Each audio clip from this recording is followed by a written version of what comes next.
Rescued by a Billionaire by Laura Burton. Billionaires in the City, Book 4. Narrated by Connie Shabshab. Chapter 1.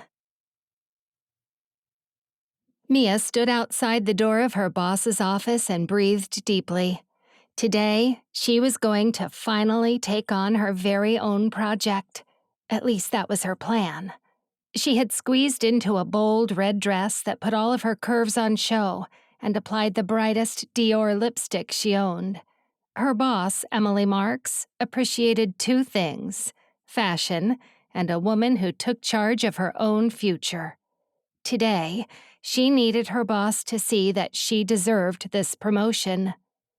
She was just about to knock when the door flew open and a woman with sleek, dark hair appeared in the doorway. She folded her slender arms and wrinkled her nose at Mia. "You've been standing here for 15 minutes. Do you want to come in or not?" she asked. Embarrassment was nipping at Mia's insides, but she kept her head held high and managed to remain composed. "Yes, Mrs. Marks. I want to talk about—" Before Mia could finish, Emily's face paled. She turned on her heel and bolted back into her office. Her head disappeared behind her desk, and a retching sound followed. Mia stood in the open doorway, clutching her bag for dear life and wondering what to do. She decided to ask. "Are you okay?" she called out. "Do you need me to call somebody?" Emily's head popped up from behind the desk, followed by one hand. She waved the hand. "No need. Come in, Mia. Take a seat. And please, how many times do I have to ask? Call me Emily." She dabbed her mouth with a tissue and settled in the large chair behind her desk. Mia closed the door and marched across the office, her heels clicking on the hard floor. She perched herself on the edge of her seat and eyed Emily carefully for a moment. Emily Marks and her husband David came into town 2 years previously and opened up Find My Companion in downtown Los Angeles. The local media went into a frenzy. The business took off and became the most popular dating agency in Los Angeles for the rich and famous.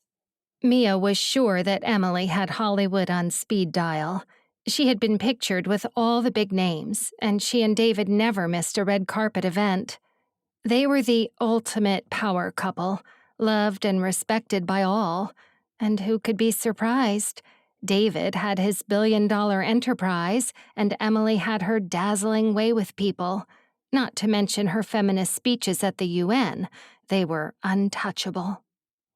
Mia had been working under Emily from the beginning. Back then, she was only an assistant, but headstrong and ambitious.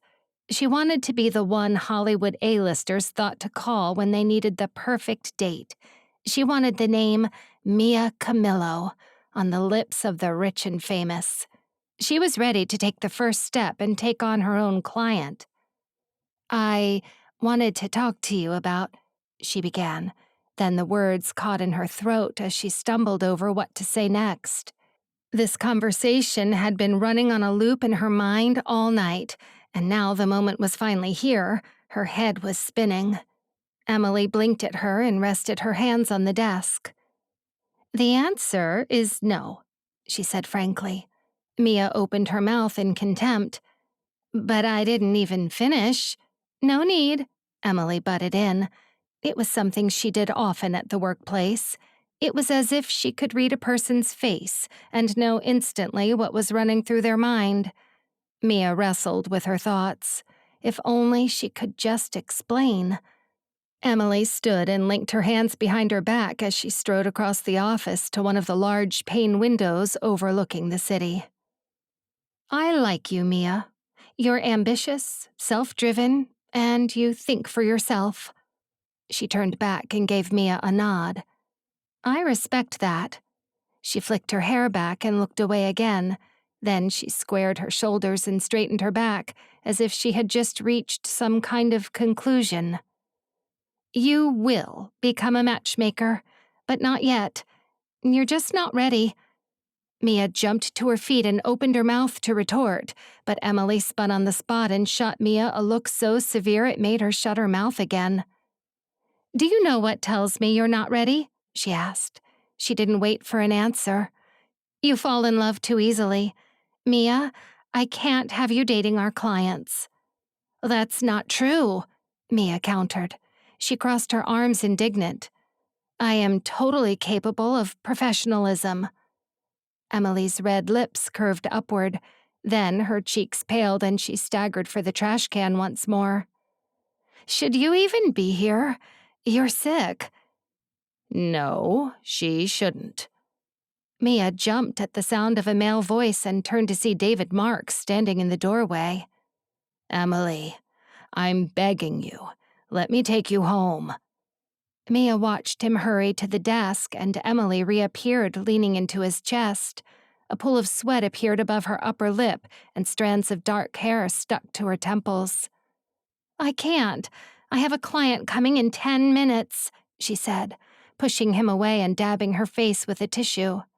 Mia sat frozen in her seat, watching the unexpected events play out. When David looked up, their eyes met, and a twinge of unease took her. She wondered whether to make excuses and leave, or stay and take advantage of a looming opportunity. Sorry, you're Mia, right? He asked gently. Mia nodded. Though David was rarely seen at the office, he seemed to make the effort to remember the names of all the staff. Rumor had it he did that everywhere. He had even made friends with the cleaners. Emily, why don't you let Mia take over while you get some rest? He pressed his lips to her forehead and helped her back to her feet. She wobbled and grasped his arm to keep steady. She's not ready for a client, she said, with her dark brows furrowed. Mia sat up straight. I can do it. I am ready. Emily, you've been training me for almost 2 years now. I've got this. She stared determinedly at Emily, who hummed back. Her eyes darted to David, and she huffed. Fine. Only for today. I want you to call and keep me updated on everything. This one is a special case. He's a high-profile client coming from out of town and a friend of David.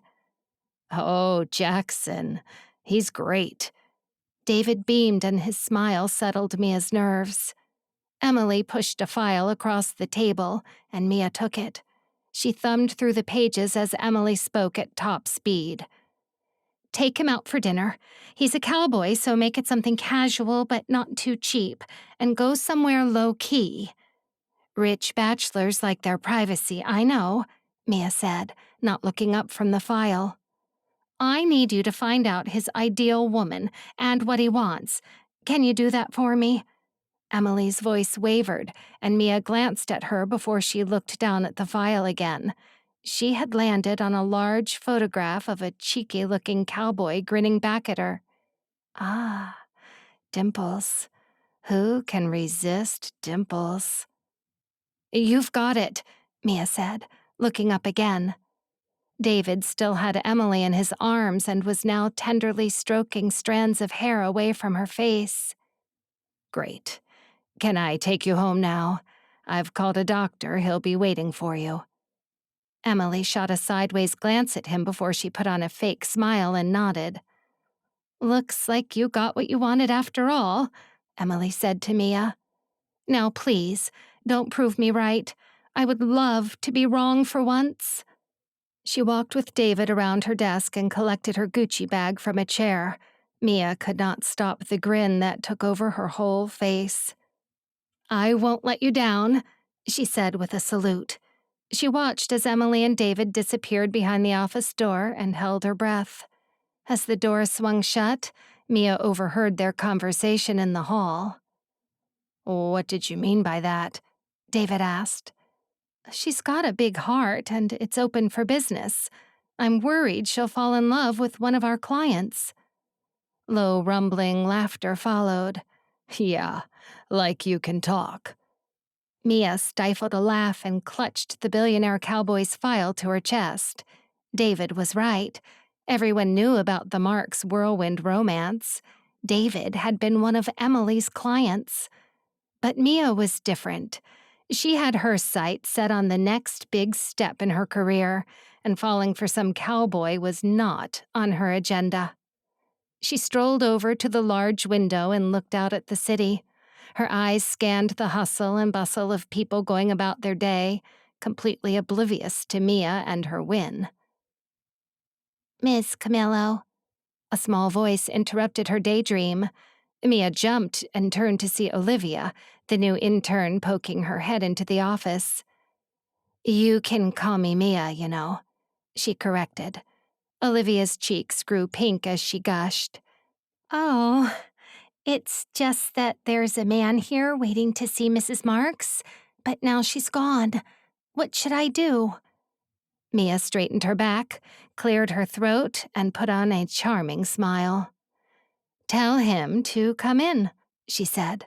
Then horror flashed across her face as a terrible thought struck her. She glanced at the wastepaper basket behind the desk and quickly raised a hand. "On second thought, tell him I'll be out in a second." Olivia nodded and the door closed again. Mia strutted to the mirror and gave herself the once-over, fixing any stray hairs. "Right. I can do this." She took a deep breath and stared at herself resolute. It's like Emily always says, it's a beautiful day to fall in love.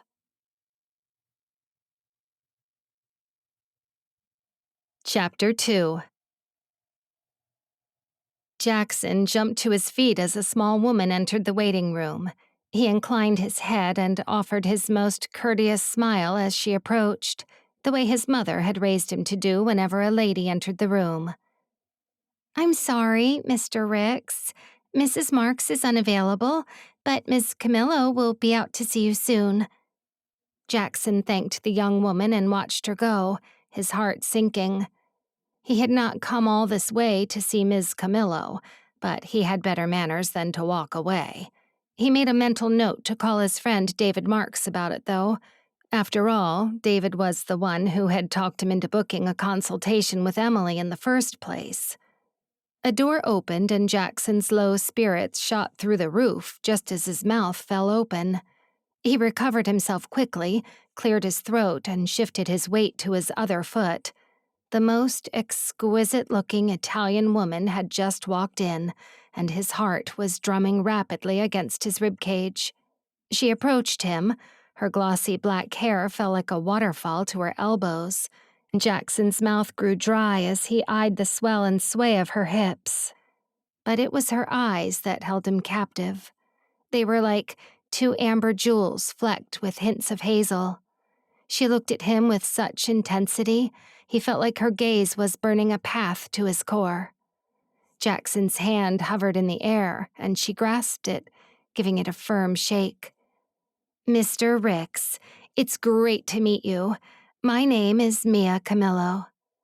Her voice was warm and deep, and her accent made her words sound very much like one long, drawn-out purr. He felt himself go weak at the knees. It took all of Jackson's resolve not to fall at her feet. "It sure is a pleasure to be acquainted with you, Miss Camillo," he said, trying to ignore the fluttering in his stomach. Her full lips parted with surprise, and a twinkle in her eye made him look down. He realized their hands were still joined. It was as if his hand had a mind of its own and was not in a hurry to let her go. "Sorry," he said quickly, releasing his grip. "Just call me Mia." Her fingers flew to her collarbone as she bowed her head. "Yes, ma'am," Jackson said, his cheeks rising as he studied her. She looked up at him through thick lashes and flashed her teeth. "Please," he cleared his throat, "call me Jackson." "Shall we?" She motioned for him to follow her, and he obeyed. She could have been leading him to the edge of a cliff, and he would have surely jumped. They entered the elevator, and Jackson inhaled the gorgeous, spicy scent of her perfume. "So, are you looking for a wife, Jackson?" The question was asked so simply and so out of the blue that it threw Jackson off. He felt a rush of heat flood his cheeks as he clamped his teeth together and considered the question. I don't know about a wife. The elevator doors opened with a ding, and Mia marched out into the lobby. Jackson had to jog to keep up. Emily tells me you're a cowboy, Mia said, as they reached a set of glass doors. She paused in front of them. Jackson shook his head and a bubble of laughter rose in his chest. Yes, ma'am, I sure am. He stuffed his hands into his jean pockets and leaned down to look at her as they hovered by the door. Mia's dark brows knitted together. Her almond-shaped eyes sparkled as she cocked her head with a grin. I've never met a cowboy before, she remarked. Then she threw the glass doors open and they walked outside. Before Jackson could think up a witty response, the sudden eruption of street noise took over his senses. He steadied himself and watched Mia flag down a taxi. Go on, she said, and gestured for him to get in. He stepped in and slid over to the other seat. Mia slid in beside him. The door shut, and suddenly all that could be heard was the rumble of an engine and the muffled honking of several horns. Mia fastened her seatbelt and gave the driver an address with swift, fluid movements. Clearly, she had done this 1,000,000 times before. But this was all new for Jackson. The screeching brakes and blasts of exhaust fumes added to a commotion he had never witnessed. Downtown Los Angeles was a far cry from his ranch in southern Texas. The nearest town was nothing but a dot on the map and never had traffic like this. Mia spoke almost as quickly as the taxicab navigated the streets. Jackson did his best to follow along and block out everything else. I know you were expecting to see Mrs. Marks and you've come all this way. Sorry about that. She pulled out her phone. Her painted fingernails were like claws, and Jackson marveled as he watched her tapping away and humming to herself. Great, she said as she rummaged in her bag and held out a plastic pot. Mint, she offered. Jackson studied the unabashed look on her face as she waited for him to respond.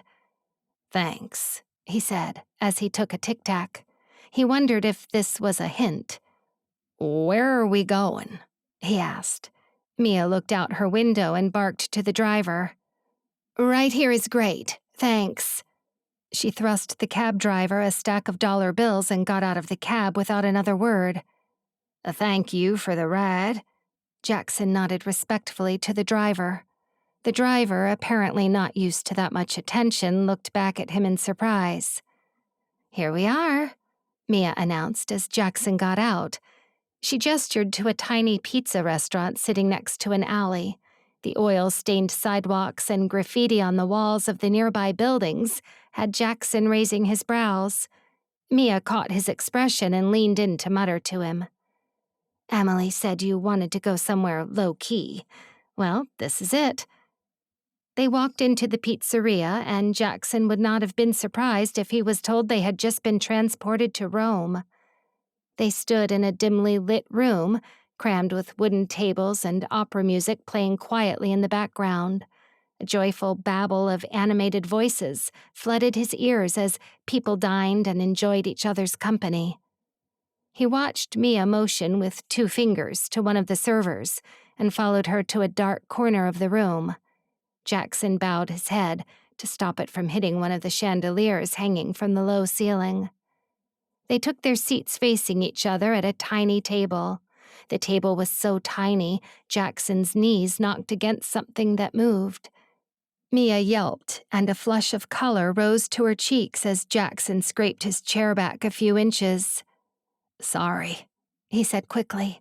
But Mia had already recovered, and she was now speaking to the server in fluent Italian. What pizza do you like? She asked. And she turned another one of her intense stares on him. Jackson wondered if she was trying to scan his brain. This woman was certainly making him do a lot of wondering. Surprise me, he said. Truth be told, Jackson couldn't remember the last time he had eaten a pizza. Mia turned back to the server and spoke to him in Italian again. He nodded and smiled, then left them alone. There was an awkward silence as Mia glanced around the room and chewed her lower lip. Jackson wondered how many times she had taken a client to dinner before. Are you Italian?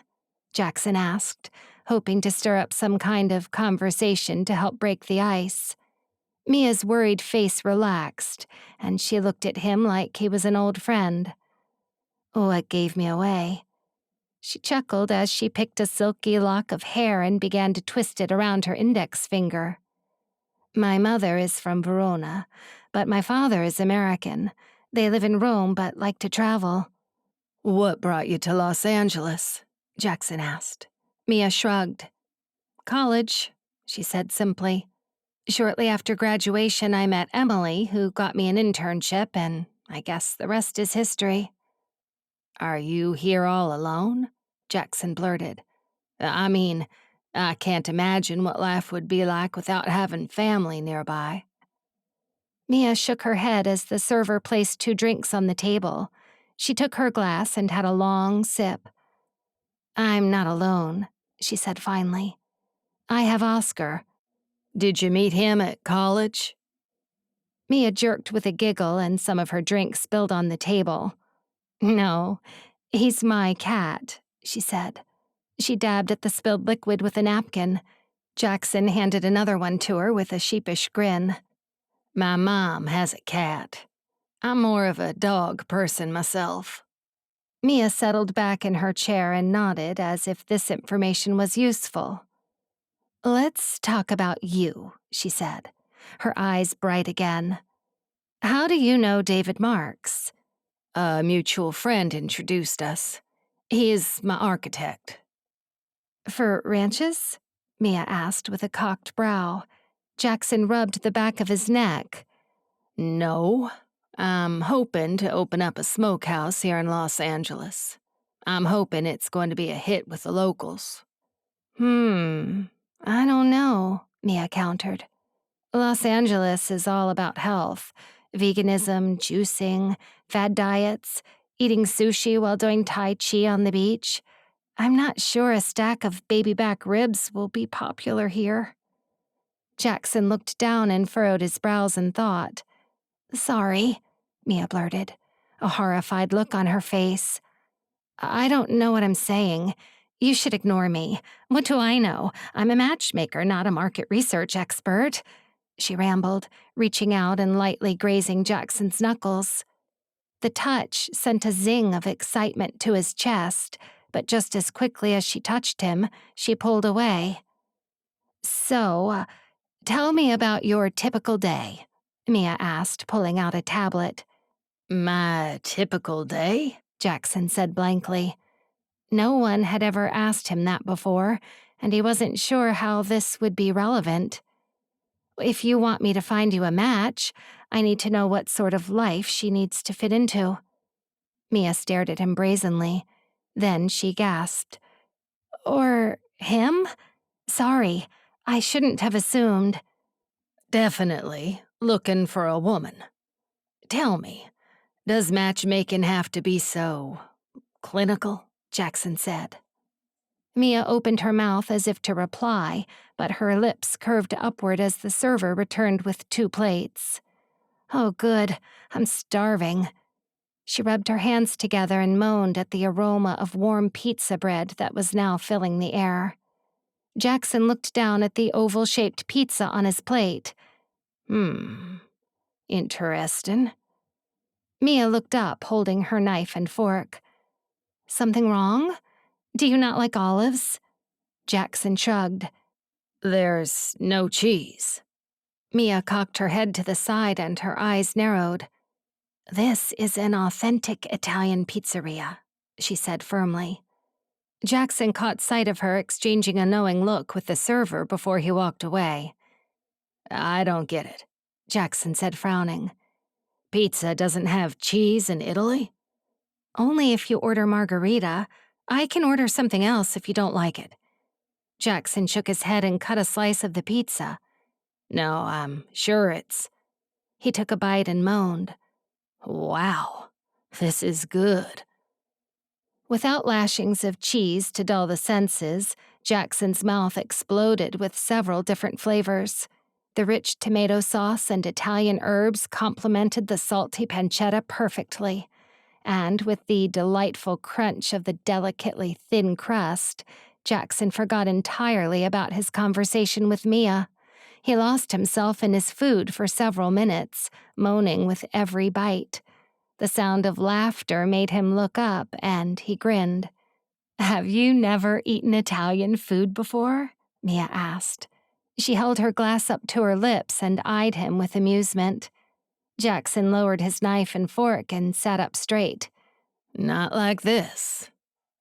The two of them finished their plates in a comfortable silence, listening to the opera music playing in the background. Jackson knew Mia had taken him out to talk about finding his match, but this food was too good to ignore, and to focus on anything else while consuming it would have been a waste. Finally, they finished their food and the server took away the plates. Mia swirled her drink and her amber eyes flickered up to meet his gaze. "What is your type?" she asked suddenly. Jackson's brows flew up to his hairline. He was still basking in the glow of post-food bliss. "I'm not sure I'm following." Mia rolled her eyes. "You like blondes, right? Cheerleader type, a country girl with a big family. Am I close?" Jackson said his jaw and blinked. Something didn't sit right. He wasn't sure if it was the fact he had just overeaten without taking a breath, or that Mia was asking him to draw out his fantasy woman. "I'm sorry. I don't feel comfortable with—" Mia's smile dropped and she leaned in. "Listen, you've got to give me something to go on." Her expression grew serious and she lowered her voice dramatically.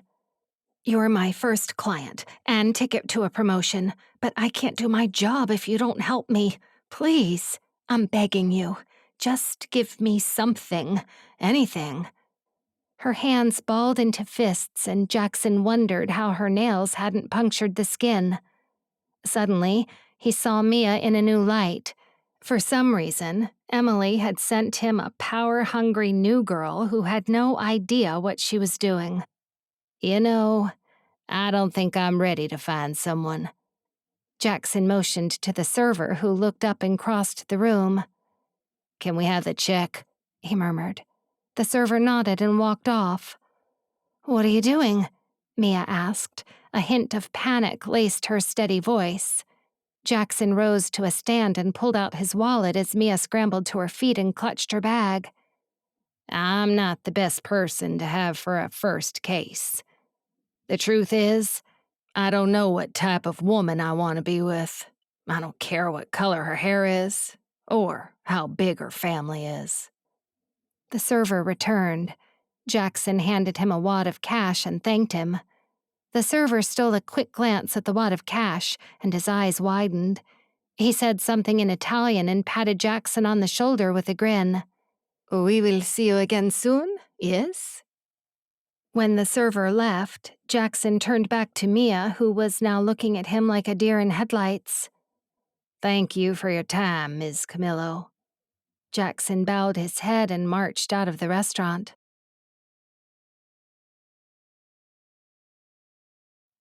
Chapter 3. "Emily is going to kill me." Mia watched Jackson walk away with her mouth hanging open. Her brain spun as she tried to figure out what had gone wrong. She had done everything right, exactly how Emily would have. She was confident and sassy. She took charge of the conversation and asked all of the right questions. But somehow, she had just lost a client. And not just any client, a friend of David. How could she face Emily and share this news? As if Emily had psychic abilities, Mia's phone buzzed and her name flashed on the screen. With an inward groan, Mia marched out of the pizzeria and accepted the call. "Hi, Emily.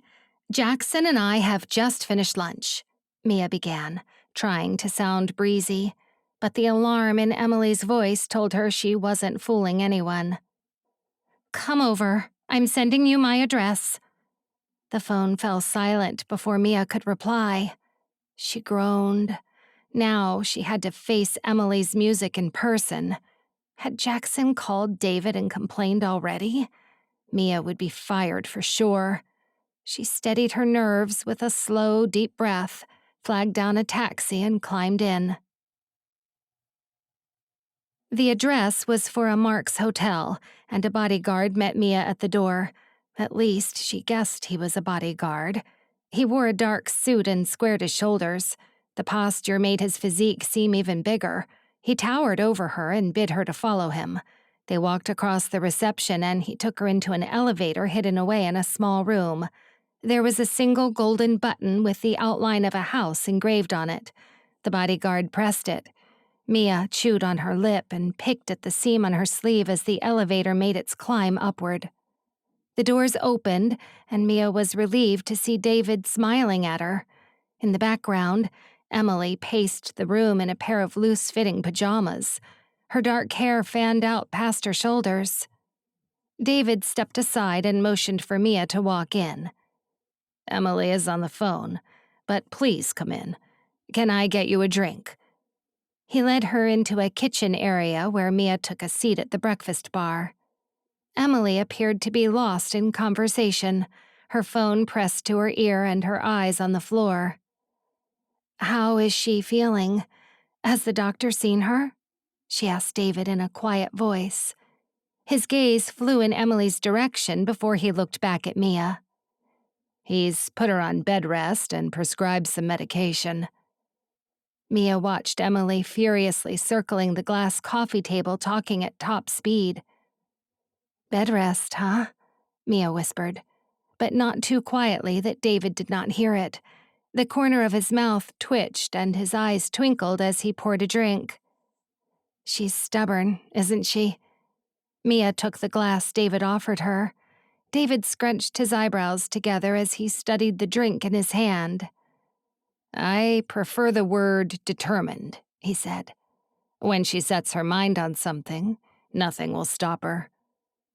Mia watched as David's cheeks grew red and he beamed, looking up at Emily once more. Mia wondered what it would be like to have a man look at her like that. Love seemed to radiate from David. It ebbed and flowed throughout the whole penthouse suite. "Hey, sorry about that." Emily appeared at the breakfast bar and put her arm around David's side. He wrapped his arms around her and pressed his lips to the top of her head. Emily's shoulders fell and her worry lines faded as her expression settled into a smile. She tilted her head back to make eye contact with David. "Julie and Harry are coming over this weekend, and guess what? She's pregnant again. Bobby is still in diapers. Isn't that crazy?" Mia noticed David's hands reach for Emily's stomach, but she pushed them away and turned back to Mia. "Sorry, Mia. It's been a day. Come and take a seat." Mia followed Emily to the seating area and settled on the edge of a couch. Emily, on the other hand, curled herself up with her feet tucked under her legs and hugged a satin cushion. Seeing Emily like this took Mia aback. At the office, Emily paired striking outfits with bold makeup and walked with an unmistakable air of authority. Here, she was in her comfort zone. Her hair flowed wild and curled at the ends. She was wearing pajamas during the day, and the way she would catch David's gaze and share a cheeky smile with him had Mia wondering if they were sharing an inside joke. "Tell me how it went with Mr. Ricks." The question fell like rocks to the pit of Mia's stomach, and she swallowed. For a moment, she had been so distracted by Emily's apparent personality shift, she had completely forgotten that she was about to offer up career-ending news. "I did everything you taught me," Mia began, her defenses rising. Perhaps, if she made it clear that she followed Emily's training correctly, it might stop the inevitable. David looked up from the breakfast bar and walked over. "Why do I get the impression there's a but coming after that statement?" he asked. There was a hint of amusement in his voice. Emily's brows furrowed, but for once she didn't speak up. Mia took another breath. "We were getting along. I took him to this nice Italian place downtown, and I asked him what he wanted in a woman. You know, all the usual questions, but he got weird. Emily frowned. What do you mean? She asked, untucking her feet and sitting up. Mia recounted as much of the conversation with Jackson as she could, while Emily and David watched her with eyes wide and heads bobbing. He asked me if the process had to be so clinical. Clinical? Emily repeated. Yeah, that's the word he used. Mia rubbed her palms and frowned at the gray marble floor. Then he said he didn't know if he was ready to find a woman, and he didn't know who he wanted to date. Mia's eyes moistened as she looked up at the high ceiling. A huge chandelier sparkled back at her. And he walked out. He was polite about it, but I don't think he wants a matchmaker right now. A heavy silence followed, and Mia didn't dare look at Emily for several seconds. But as seconds stretched into several awkward minutes, she tentatively looked up and noticed Emily and David were having a silent conversation with their eyes. Then David cleared his throat and pulled out his phone. I'll have a word with him. He crossed the room and leaned down to give Emily a kiss. Be good and go to bed. Doctor's orders. For the first time, his face grew serious as he eyed Emily. She smiled sheepishly back and offered a salute.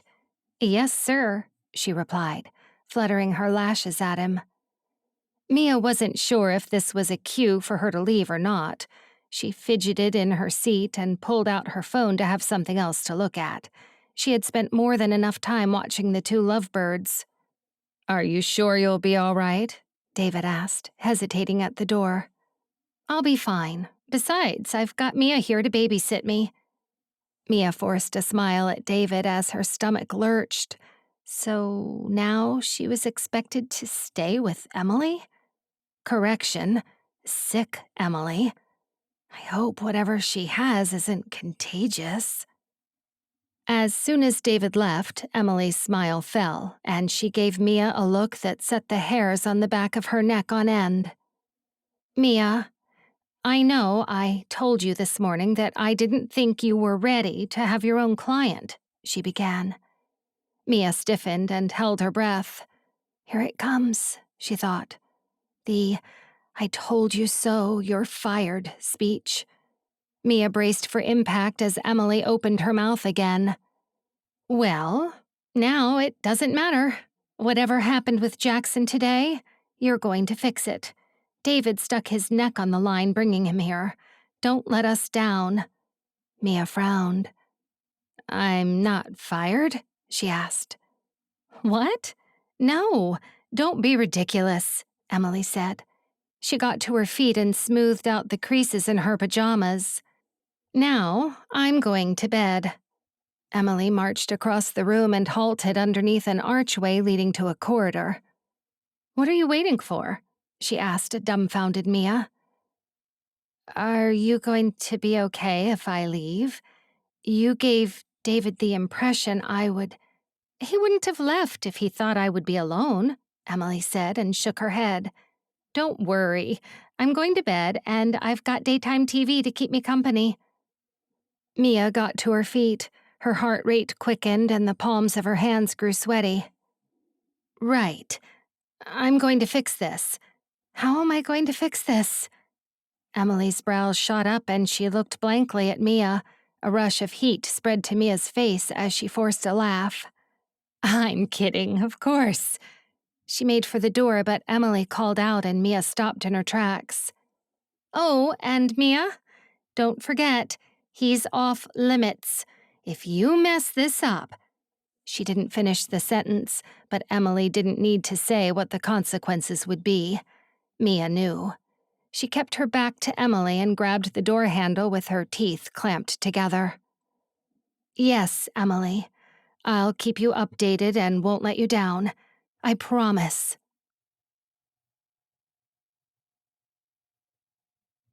Chapter 4. Jackson walked aimlessly along the streets with the world blurring around him, too lost in thought to notice. The question begged, was Mia right about the smokehouse? Arnie's Smokehouse was a hit in the South, but this would be the first to open up on the West Coast. He shook his head, forcing the doubts to fly from his mind. The market researchers had provided him with reassuring statistics already. Besides, there was no turning back now. He had already signed the dotted line on the land. All he needed from David was the final designs, and they could break ground. He stopped at a crossing and noticed his pocket had been vibrating. "David, I was going to give you a call." "Brilliant. Are you free?" Jackson whipped round, hearing David's voice nearby. A stretched limousine rolled slowly beside him, and David's head was protruding from a window. "This sure is a coincidence," Jackson said dryly. He walked over to the car as it pulled to a stop. David cocked a brow. "Is it? The Smokehouse site is just up the road. I thought I'd find you there," he said as he opened the door. Jackson glanced at the road and instantly recognized his surroundings. He always did have a good sense of direction, but even he was surprised at how he had been able to find his way in a busy city while his mind was racing. "Come in," David said. Jackson climbed into the limousine and settled into a leather chair. "This is a nice car you've got yourself here," Jackson remarked, patting the piano black marble on the side door. "What are you doing walking around alone in the city? Don't you have security?" Jackson was about to laugh, but judging by the look of concern on David's face, he realized this wasn't a joke. "And what would I need that for?" he asked. "Your face is on all the local tabloids. Being a rich Texan cowboy makes you a target," David pointed out, as if this statement made the answer obvious. Jackson stared at him blankly, wondering why this meant he would need bodyguards. "And?" he asked. David laughed. "You're braver than me." As the car pulled away, the two men fell silent, listening to the rumble of the engine. "Do you have the plans ready?" Jackson asked. David started as if shocked out of a daydream and nodded. "I'll have my PA email them across. I've been able to keep to the same designs as your others, with a few minor tweaks." The two of them discussed the Smokehouse build, and then Jackson listened as David spoke at length about fault lines and state law. He found himself daydreaming as David's words floated above his head, not even entering his ears. Instead, Mia's face kept flashing across his mind's eye, and Jackson began chewing the inside of his cheek. He wondered how long David would stay on this topic before it would be appropriate to talk about what was really on his mind. David appeared to be oblivious to Jackson's thoughts. This was no surprise to Jackson. His family often told him he was guarded and unreadable, and it was certainly not unusual for him to become lost in his own head. "I wanted to apologize about today." David's change in tone caught Jackson's attention, and his ears prickled. "Yes, about that." David held up a hand to stop him. "I know. I said Emily is the best matchmaker in the business, and you expected to have a meeting with her," David began. He stopped to clear his throat. "But, well, it's fine," Jackson said quickly. "I don't think I'm ready to settle down." "What did you think of Ms. Camillo?" Jackson's stomach flipped at the question. "She's nothing like the women back home, that's for sure." He dragged a hand across his cheek. "And she's mighty pretty." "Wait, are you attracted to her?" David asked. Jackson inwardly recoiled at the disapproval in his gaze. Then David's face softened. I know. You don't date the matchmaker," Jackson said firmly, prompting David to roar with laughter. "What's so funny?" David's cheeks flushed with color. "Nothing," he said a little too fast to be convincing. "You're right. Emily won't be too happy if you end up going after Mia." Jackson's shoulders slumped and his stomach panged, although he wasn't quite sure why. He wasn't really interested in Mia. She was beautiful and charming, yes, but her sassy and slightly bossy attitude was a turnoff. Yet, part of him wondered if her overconfidence was an act, if there was a layer of vulnerability underneath. But he inwardly reprimanded himself for even being curious about it. She was off limits, that was for certain. But just knowing she was off limits only made her all the more desirable. "So, we're in agreement. No more matchmaking?" he asked, clenching his fists and ignoring the sickly sensation swirling in his stomach. The car came to a stop and the engine fell silent. David hummed and scratched his stubbed chin as he studied Jackson for a long moment. Then his face broke into an almost devilish grin. "You know what? Emily would kill me if she knew about this. But I think I have an idea."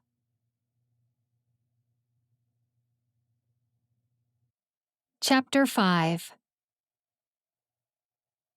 Mia stood in her closet staring at a row of brightly colored dresses. Her brows furrowed as she pressed her tongue to the roof of her mouth and wondered what to wear. The figure-hugging boss lady dress didn't work out. Maybe she needed to follow a different approach. Her heart fluttered at the memory of Jackson's neatly ironed check shirt with the sleeves rolled up to his elbows, those strong forearms with the blue veins bulging. He looked like a typical cowboy. He had fastened his light blue denim jeans with a thick leather belt and a shiny belt buckle. His leather boots had thudded across the floor as he walked. The only thing he had been missing was a hat. Instead, his dark hair sat glossy and tidy, curling slightly at the ears.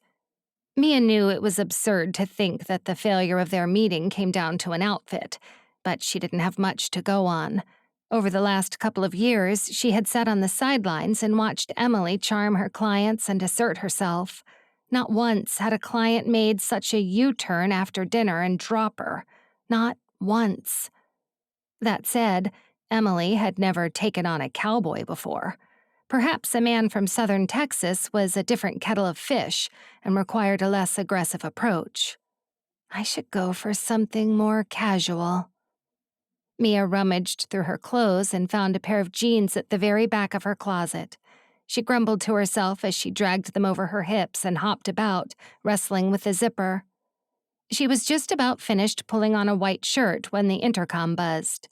The snowy white cat that had been snoozing on Mia's bed shot up, arched its chubby back and hissed. "It's okay, Oscar," Mia cooed, tickling him under the chin. The cat settled back on the bed and made a noise that sounded like a grumpy purr. The intercom buzzed again, but this time Oscar's eyes turned to slits and his back foot bobbed lazily as Mia continued to tickle him. "Stay here. I'm going to find out who that is," Mia said. Oscar rolled onto his back and stretched out.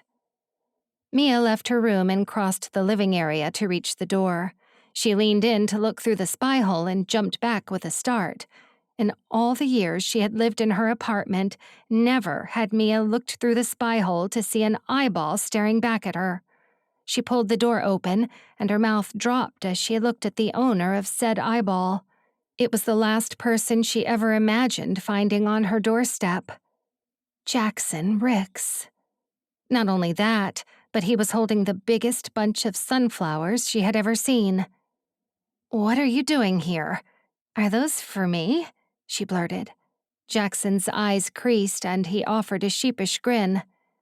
"I am sorry to show up like this. I figured I owe you an apology for the way I behaved today," Jackson said. He dipped his head and looked at Mia with big puppy dog eyes. "How did you know where I live?" Mia asked, dumbfounded. A flush of color flooded Jackson's face. "I suppose I should apologize about that, too. David is waiting outside. I don't mean to disrespect anyone. I just wanted to give you these flowers. I'll be on my way." He handed the bouquet to Mia and turned, but just as he made to walk, Mia reached out and touched his firm bicep. "One date." Jackson's brows shot up and he hovered on the spot, half turned from her. "Sorry?" he asked, swaying slightly. He looked like he was considering whether to make a run for it or not. Mia swallowed hard and flipped her hair back determinedly. This was her chance. Emily's words echoed inside her head as she gave Jackson a brazen look. "You need to fix this." "Let me set you up on one date. Then I'll accept your apology," she said, staring at him unabashed by the daring statement. Resorting to bribery was lower than Mia planned to go, but desperate times called for desperate measures. In the absence of a reply, Mia raised a hand and dashed to the kitchen. "Let me just put these in water," she called back, struggling with the massive bouquet. She wasn't sure she even had a vase big enough to contain them all. "Well, hey there. Are you Oscar?" Mia emptied the sink and set the flowers in it, filling the basin with water as she listened to Jackson talking to her cat. She switched off the faucet, slipped on her sandals, and grabbed her bag. As she returned to the hall, she couldn't help but smirk and take a moment to watch Oscar rubbing against Jackson's boots, purring loudly. "He likes you," she said. Jackson looked up. "You sound surprised by that." "That's because I am surprised. Oscar doesn't like strangers." Mia pulled on her jacket and cleared her throat. "Let's take a walk, shall we?" Mia wasn't taking no for an answer. She mustered as much confidence as she could while keeping steady eye contact, almost daring Jackson to refuse. A flash of amusement crossed his face, then he dipped his head again. "Yes, ma'am. I'll send David a text. Hold on." Oscar slinked over to Mia and slumped on the floor. He rolled onto his back and made a strangled cry. This was his go-to move whenever Mia was about to leave. Oscar would have been happy if she never left the apartment at all and fed him all day long. After a few moments of tapping on his phone, Jackson put it away and looked at Mia expectantly. "Okay, let's walk." Mia and Jackson strolled along the streets, ignoring the heavy stream of traffic passing by. The sky grew a deep shade of purple and lamplights glowed dimly. If they had been walking along the coast, the sea would have looked dull and green underneath the dark sky. Mia didn't like the sea, nor did she care for getting wet sand between her toes, so she opted to walk Jackson through the city. Los Angeles was a grid of busy roads and alleyways. The tall buildings towered like giants and palm trees stood on every block. Mia watched as Jackson looked up at the skyscrapers as if he was looking at alien monuments. "This is all pretty different to where you're from?" she asked. Jackson nodded with a whistle. "You could say that." Mia glanced at him, expecting him to elaborate, but he walked on in silence with a casual smile on his face and his hands in his pockets. Mia drummed her nails against her thigh and took in a deep breath. Getting this cowboy to talk was like pulling teeth. She needed to know more about him if she had any hope of finding the perfect woman for his obligatory date, but so much of this man was a mystery. What were his hobbies? Which political party did he support? Does he want to have a family? Movies or books? There was so much to ask, and yet Mia worried that throwing him into a session of 20 questions would scare him off again. Then, the perfect question sprang to mind. "So, what kind of food do you have at the Smokehouse?" Jackson's face lit up, and Mia inwardly sighed with relief. "Oh, the usual. Beef brisket, steak, ribs, pulled pork. Sounds like a lot of meat," Mia mused. Jackson inclined his head. "That's kind of the idea of a smokehouse," he said with a shrug. "We're famous for our brownies, too." "I love brownies," Mia said before her brain could stop her. "So, do you want to meet a woman from here, or looking for someone closer to home?" Jackson stopped walking and laughed. "I don't get it. What's funny?" she asked, watching him crease over. "Ms. Camillo, I think you'll find it very hard to find a woman I don't know where I'm from." Mia couldn't stop her brows from raising as she studied his face. He knows all the women in Texas?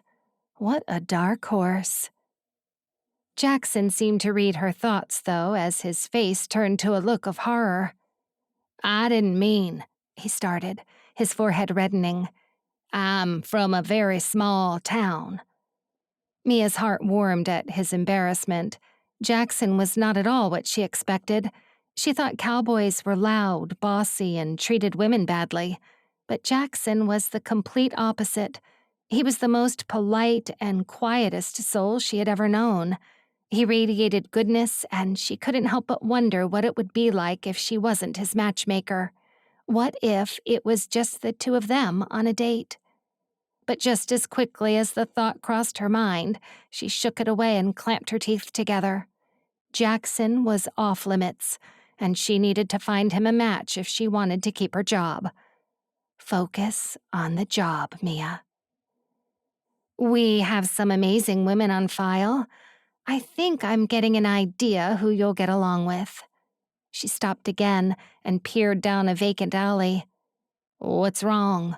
Jackson asked. He followed her line of sight and looked back at her, puzzled. I left a file at the office. Mia chewed her lip. Do you need me to let you go? Jackson offered. Mia shot him a nervous look and stared at the dark alleyway again. If I hurry, I'll be able to get there before the janitor locks up, but I'd have to walk down there. Oh, is that so? Jackson hummed and scratched his chin. Mia watched the curve of his bicep tense with his actions and wondered if he worked out or if that muscle came from the kind of physical work one did on a ranch. If you like, I'll walk with you, he said gently. His sincere gaze settled Mia's nerves. You don't mind? I could really use that file. If you want me to have any luck finding you a date, that is. Jackson held out his elbow and flashed his pearly whites. It would be my honor to escort you safely. Don't you worry, ma'am. I'll see no harm comes to you. That's a promise. Mia bit against a smile and merely nodded as she took his arm. The two of them entered the alley. Walking down a back alley in broad daylight was risky enough, but doing it after dark added a whole other level of threat. Not only did the sea air soar through the passage, it picked up trash from the floor and brought with it an unbearable stench. Mia covered her nose with her hand and clutched Jackson's arm a little more tightly. Just as they reached the halfway point, two male silhouettes appeared up ahead. Forget it. We should go, Mia whispered to Jackson, pulling on his arm to turn. But Jackson shook his head and bowed down to whisper back, Don't worry. It's okay. Mia begrudgingly continued to walk, keeping an eye on the men who had entered the alley. The air grew cold and every hair on the back of Mia's neck stood on end. Suddenly, the idea of picking up a file from work didn't seem so pressing. I've just realized this is the wrong way. We need to go back and... She tugged on Jackson's arm again, who remained firm and looked at her. His face was dark, but she could just make out the glow of his eyes. Are you sure? Jackson whispered. Before Mia could reply, gunshots rang out. The sound ricocheted off the buildings around them and rattled her ears. Mia jumped and let out a scream, her heart thumping against her ribcage. Before she could process the situation, a hand had wrapped itself around her waist and pulled her to the side. Jackson shushed her as the two of them huddled behind a blue dumpster. Mia peered over the top to see the two men lying face down on the floor. 6 or 7 burly-looking silhouettes stood still and quiet at the alleyway entrance like guards. Mia could see the outline of guns in their hands and gulped. It was as if time stood still and Mia froze, her gaze locked on the murderers in front of her. A car's headlights flashed and illuminated the alley, blinding Mia for a moment. She raised her hand and shielded her eyes as Jackson pulled on her jacket. Get down, he said gruffly. Mia dropped to her knees with a thwack just as a gun fired and something whistled over her head. Then, Everything began to happen faster than she could comprehend. Jackson leapt out and raised a gun as he sidestepped to another dumpster. Mia clutched her ears and, despite the burning in her chest, refused to take a breath. She couldn't take her eyes off Jackson, who was now in a full-on gunfight with these men. Howling and screeching followed. Then the gunfire stopped. A dark cloud hung in the air and everything became deadly still. Mia finally took a breath and peeked around the edge of the dumpster to see several men writhing around on the ground, crying out in pain. One of them staggered into the car that had been idling at the mouth of the alley. The headlights flashed again, and a deep rumble vibrated through the whole alley. Then, the car turned and bolted, thrusting them into darkness once more. The moans quieted, and after a few tense minutes, there was silence. Mia peeped over the dumpster to look at the unmoving bodies. Then she looked away. "Jackson? Jackson, are you okay?" Mia hissed.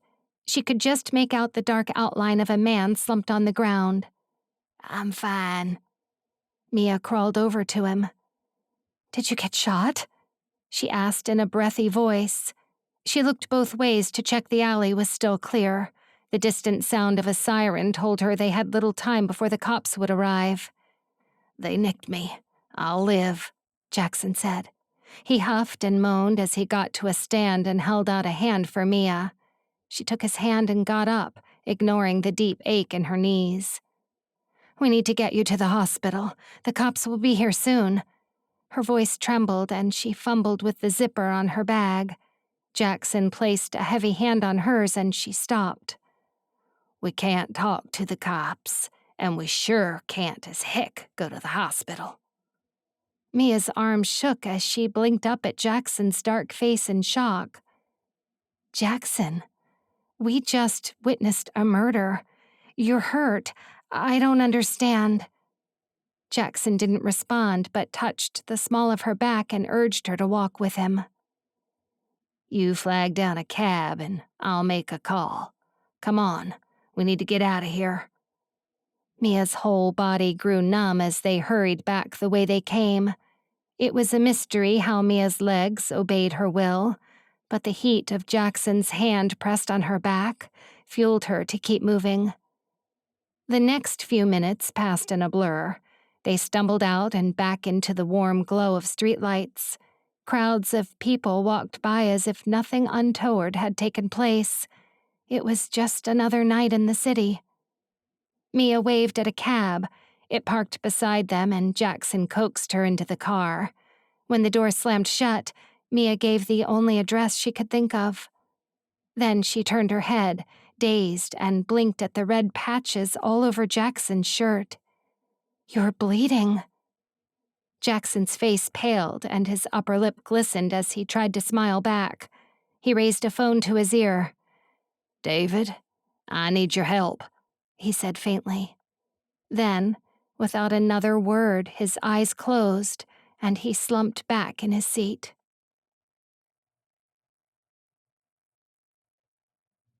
Chapter 6. The cab jostled and came to an abrupt stop, prompting Jackson to jerk forward and open his eyes. "How long was I out?" he asked, breathless. He looked at Mia, who was furiously tapping away at her phone. Every few seconds it would ping and she would bite her lip. "A few minutes," she said, not looking up. "Hold on. Someone is coming out to get us." Jackson sat up straight and peered out of the foggy window.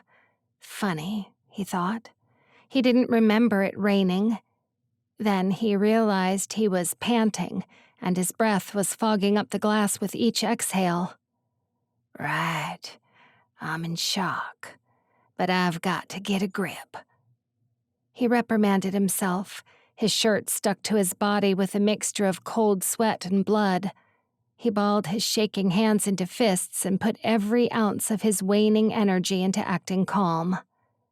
"Ah, here they are. Can you stand?" Mia asked, her eyes lowering to his bleeding arms. Her gaze stung, but Jackson nodded. "Where are we?" He followed Mia out of the cab to meet 4 men in dark suits. They towered over Mia, but none of them were taller than Jackson. He looked up at the Skyrise Hotel and resisted the urge to smirk. Clearly, he and Mia had the same idea. If there was one person in the city who could help, without getting the cops involved, it was David Marks.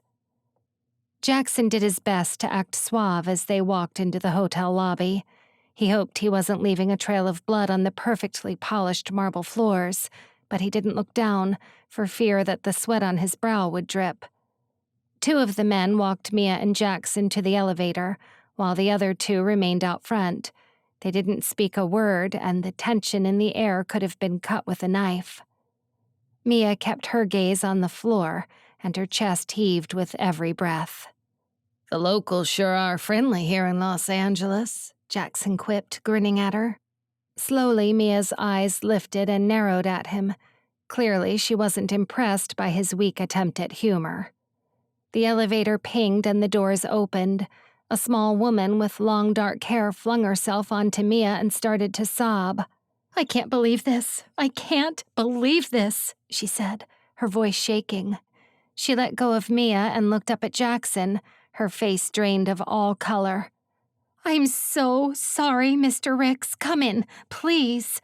She furiously wiped her eyes and marched out. They filed out of the elevator and walked into a penthouse suite. Jackson looked around and resisted the urge to whistle. The room was as big as a barn, with comfy couches and chairs scattered about. A cozy fireplace sat burning by the window, casting a warm golden glow across the room.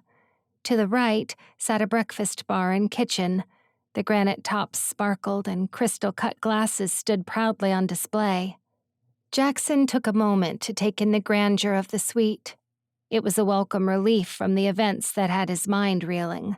But the distraction was short-lived as David entered, holding his phone gingerly, as if he had a ticking time bomb in his hands. "I've just got off the phone with my father," he said. "He has connections to people who can help us." His brows knitted together as he took in the sight of them. Jackson supposed he must look considerably more disheveled than the last time David saw him. The dark-haired woman let out a gasp, worthy of cinema, and clamped her hands over her mouth. "Right. We need to clean you up. Come on, I've got the first aid kit ready," she said. Before Jackson could argue, the woman hurried over to a leather couch by the fire. Jackson followed. Someone had placed a stack of bandages and a small bottle on the glass coffee table. "Sit down." Jackson obeyed and sank into the couch. "Are you hurt?" David said to Mia as they moved to the couch. Mia shook her head, but Jackson noticed the rips in the knees of her jeans. A tinge of pink stained the fraying threads. "I need you to take off your shirt." Jackson looked at the dark-haired woman with his brows raised, and for a moment, everyone was silent. "Sorry," David said suddenly, breaking the ice. "Mr. Ricks, this is my wife, Emily Marks." Jackson nodded, offering his hand to Emily. "The name's Jackson. It's nice to meet you. Are you feeling better?" he asked, shaking her hand. Hadn't David said his wife was sick just this morning? She didn't look sick at all. Her long, dark hair hung sleek past her shoulders, and she wore a maroon figure-hugging dress that reminded Jackson of the one Mia wore at the pizzeria. "I feel sick," she snapped, "for many reasons. But right now, I need you to take off your shirt so we can look at your wounds." Her eyes shot to Mia, who looked back startled. "Why are you looking at me? I'm not taking off my shirt," she said. Emily made a noise of derision.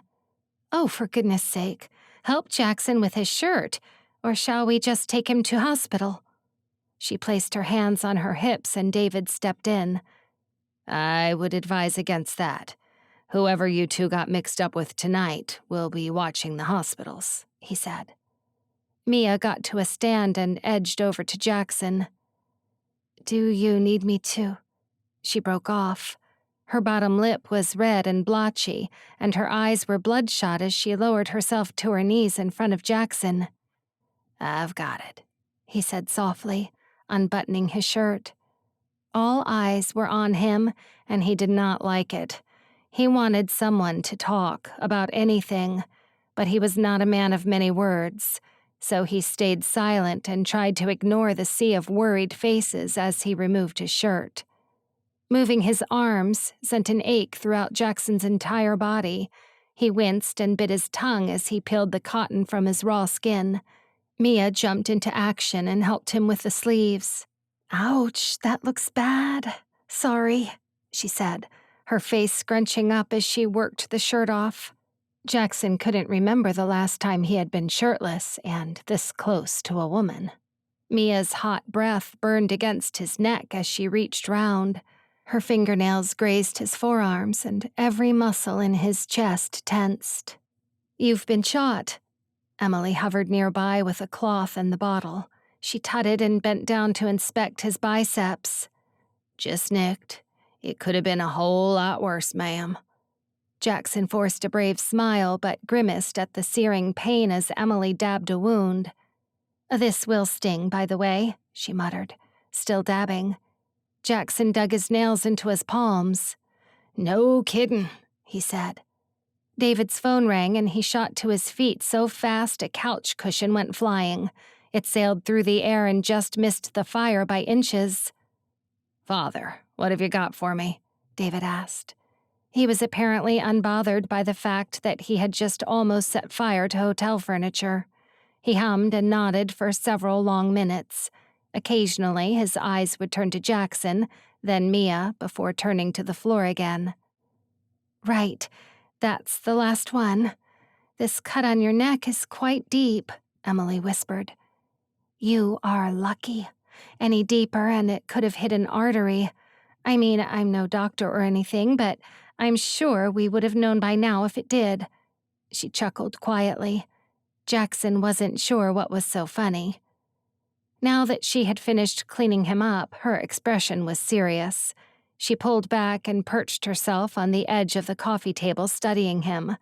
Jackson did his best to keep his face blank, hoping she couldn't sense his worry. If they got the authorities involved and the shooters were looking for them, they could end up in witness protection. Unfortunately, the chances of catching the criminals anytime soon were slim. He had heard many horror stories of people who went into witness protection and never came out. He couldn't risk that. He had businesses to run, ranches to tend to. Emily hummed in agreement, as if Jackson's thoughts had been broadcasted to the room. "Okay, I have a plan," David announced, now off the phone. Everyone looked up at him with identical expressions of hope. "We know who the gang is, and I'm confident this can be settled without calling the cops." "And why would we not want to call the police?" Mia asked.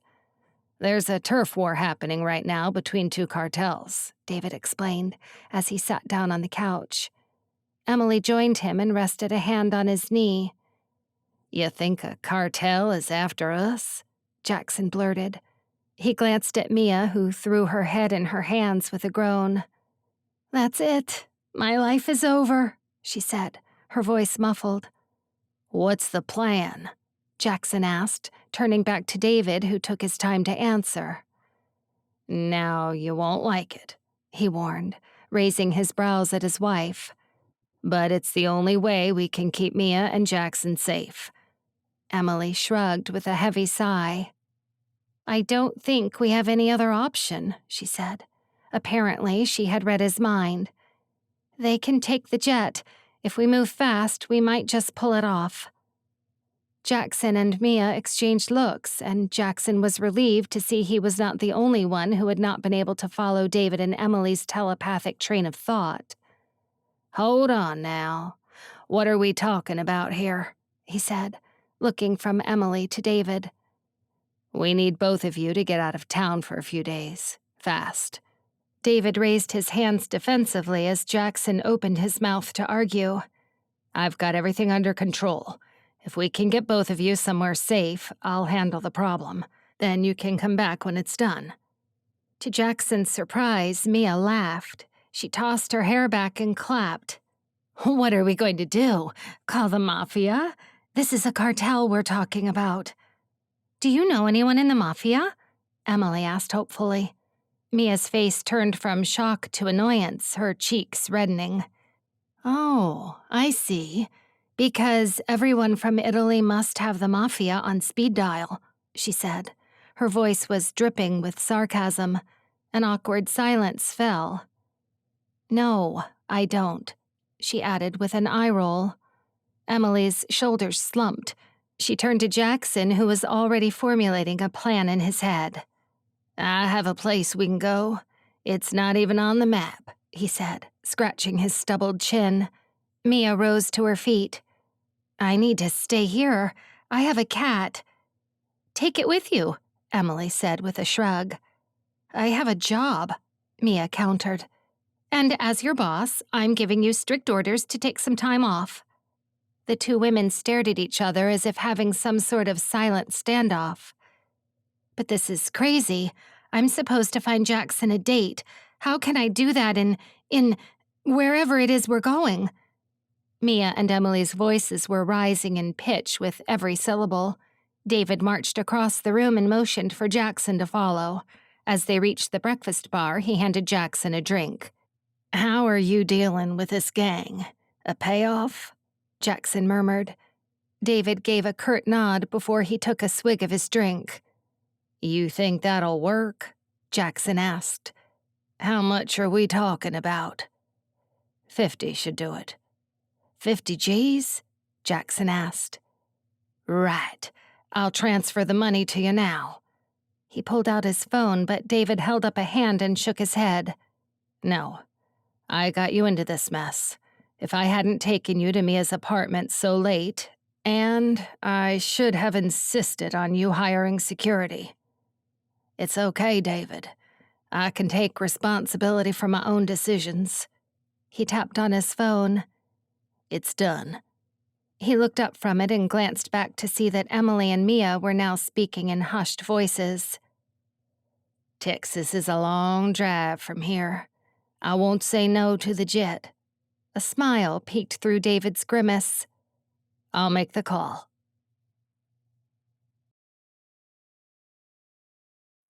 Chapter 7. Back at her apartment, Mia scrambled to pack a bag while Oscar meowed grumpily at her from the bed. The white cat was stretched out, surrounded by soft blankets and throw pillows. His crystal blue eyes blinked slowly and followed Mia as she dashed back and forth, muttering to herself. This is not happening, she said. Her hands trembled as she hastened to fold a shirt. 2 security guards were waiting outside her door, and she could hear the limousine idling outside, reminding her to close the window before she locked up. Her body was mostly numb, but she shivered. She moved on autopilot, barely paying attention as she filled her bag and wrestled with the zipper. Come on, Oscar. We're going on a trip, she said morose. She opened the cat carrier and set it on the bed. Oscar gave it a filthy look and remained sprawled out in his nest of blankets. Mia couldn't blame him. The idea of hiding in her bed was a lot more appealing than going on a trip to a place far away with a man she barely knew. And for what? To get away from a cartel gang whose members Mia probably wouldn't recognize if she saw them again. But those men had seen her, and Jackson, and if they were members of a cartel gang, someone would want them dead. Mia had seen enough crime dramas to let her imagination run wild. Yes, she could stay in her apartment and pray this would all blow over. But just as quickly as the thought entered her mind, it faded and was replaced by visions of men in masks silently breaking into her room. They'd tower over her sleeping form, and the shadow of a knife blade would appear on her face. The visions sent Mia's heart racing. This was real. Her life was in danger, and as much as she hated it, going with Jackson was her best chance at survival. Decided, Mia scooped the grumpy cat into her arms. He snarled in protest, but he was too lazy to fight for long. Oscar slumped in the cat carrier with his eyes like slits, probably plotting evil things as Mia closed the carrier. "This is for your own good," she said to the scowling cat. "You don't want to stay here all alone, do you?" Despite his initial protests, Oscar was snoring by the time Mia had made it out to the limousine. Mia fastened the carrier in place and sat next to it. She patted the top absent-mindedly and checked her phone. A text message was waiting. 2 words from Emily flashed across the screen. "Be good." Mia wondered what Emily expected her to do. Enjoy a romantic getaway with the cowboy? Funny how being a murder witness on the run from certain death took away any potential temptation. Would it be awkward and weird to stay with Jackson in some tiny ranch in the middle of nowhere? Probably, she thought. Could she see the 2 of them snuggled up in a blanket, sitting on a log next to the campfire and looking up at the stars? Maybe. And did that image create butterflies in her midriff? Yes. But Mia was 99% sure those butterflies were there because she was worried about how the situation would turn out. Mia knew there were gangs in Los Angeles, shootings, drug trafficking, crime. She wasn't ignorant to it, but she'd never seen it before, not firsthand. One day in the future, Mia would look back on that night and laugh darkly at her naivete. She had been reluctant to walk down that alley because she had a healthy fear of getting mugged. Never in her wildest dreams could she have imagined getting caught up in a shootout.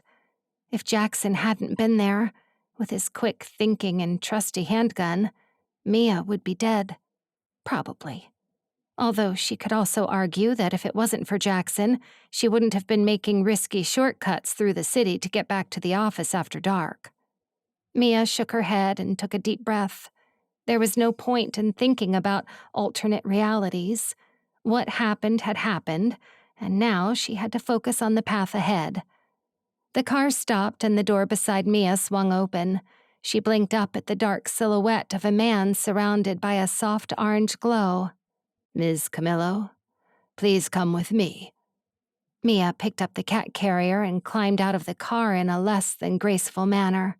She didn't care, though. Oscar shuffled in the carrier. His claws scratched the sides, and he emitted a disgruntled meow before settling back down again. Mia clutched the carrier to her person and looked up at the small jet idling several meters away. A man in a smart suit motioned for her to follow him. Mia glanced back to see another man carrying her bag. The night was unusually cool, and Mia inhaled the sea salt air with her eyes closed. She would miss that smell. As they approached the jet, strong oil fumes filled Mia's nostrils and caught in the back of her throat. She furrowed her brows and coughed. Jackson stood beside the steps, his hands clasped in front of him. Mia's heart rate quickened as she reached him. "Hi there, stranger. Long time no see," he said with a chuckle. Mia forced a smile but dared not open her mouth. Nerves had taken over, and she wasn't sure if she would speak or vomit if she opened it. Undeterred by her lack of response, Jackson continued in his jovial manner. "Don't you worry about a thing. You're going to be taken care of. I promise." He grinned and his teeth shone. Mia chewed her lip. The last time he made her a promise, they'd become witnesses to a murder. David appeared at the top of the stairs and casually descended them with his hands in his pockets. "Everything is ready to go. Now are you sure you don't want Robert to go with you?" he asked, looking pointedly at Jackson. "No, we'll be just fine. Don't worry." Mia swallowed. She looked from David and Jackson to the 2 bodyguards standing some distance away. At that moment, she realized she was surrounded by men. "Right. Thanks for your help, David. You've got to go back to Emily." Jackson clapped David's shoulder and gave him a side hug. "Take care of yourself and don't do anything rash. If things don't go according to plan, you call me, all right?" He gave David a hard look. David just smiled. "Thank you for everything," Mia said to him. David nodded, but his smile faded as he turned to her. "It's the least I can do." Jackson offered to take the cat carrier, but Mia held on to it with a death grip. David said his goodbyes and walked off with his 2 bodyguards. "Come on," Jackson said softly, holding out his hand. Mia took it and something inside of her zinged, like an electric current bolting from her fingertips all the way to her heart. It fluttered as he helped her step up and into the jet. Oscar's angry mews broke the silence and the carrier jostled in her hands. Mia shushed him and set it down. Then she straightened to look around and gasped. "Right? Hard to believe, but this is my first time in a private jet too," Jackson said. Mia didn't respond. She was too busy taking in the cabin. A couch sat in the corner facing a large TV screen and speakers. There was a table and several plush chairs scattered about. The warm beige leather and light brown woodwork floors gave a calm and luxurious feel to the space. Mia supposed that under different circumstances, she would have been excited. Instead, all she felt was dull numbness. Her heart sank as her mind reminded her why they were here in the first place. "Are you hungry?" Jackson asked. "There's a chef on board." His tone was light, but his words snapped Mia out of her reverie. She turned and stared at him like he was crazy. "How can you think about food with everything that has happened? And at this hour?" Jackson shrugged. "I can always eat," he said simply. Mia took a seat by the window and tried to resist the temptation to stare as Jackson settled at the table and began to consume a whole steak dinner. There was a comfortable silence while he ate his food and guzzled root beer like it was going out of style. The steady rumble of the engines and cool blast from the air vents was relaxing, hypnotic even. Mia's lids grew heavy. She slumped against the window with her elbow resting on the ledge and let her head roll down. With a jump, she jerked awake again and yawned. But body and mind were exhausted, and it was practically impossible to stay awake. She blinked slowly and stared at Jackson's brown leather boots until sleep finally took hold.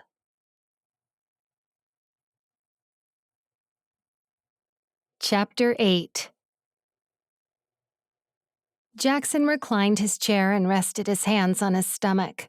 It ached from fullness, but it was a welcome discomfort to take over the throbbing in his neck.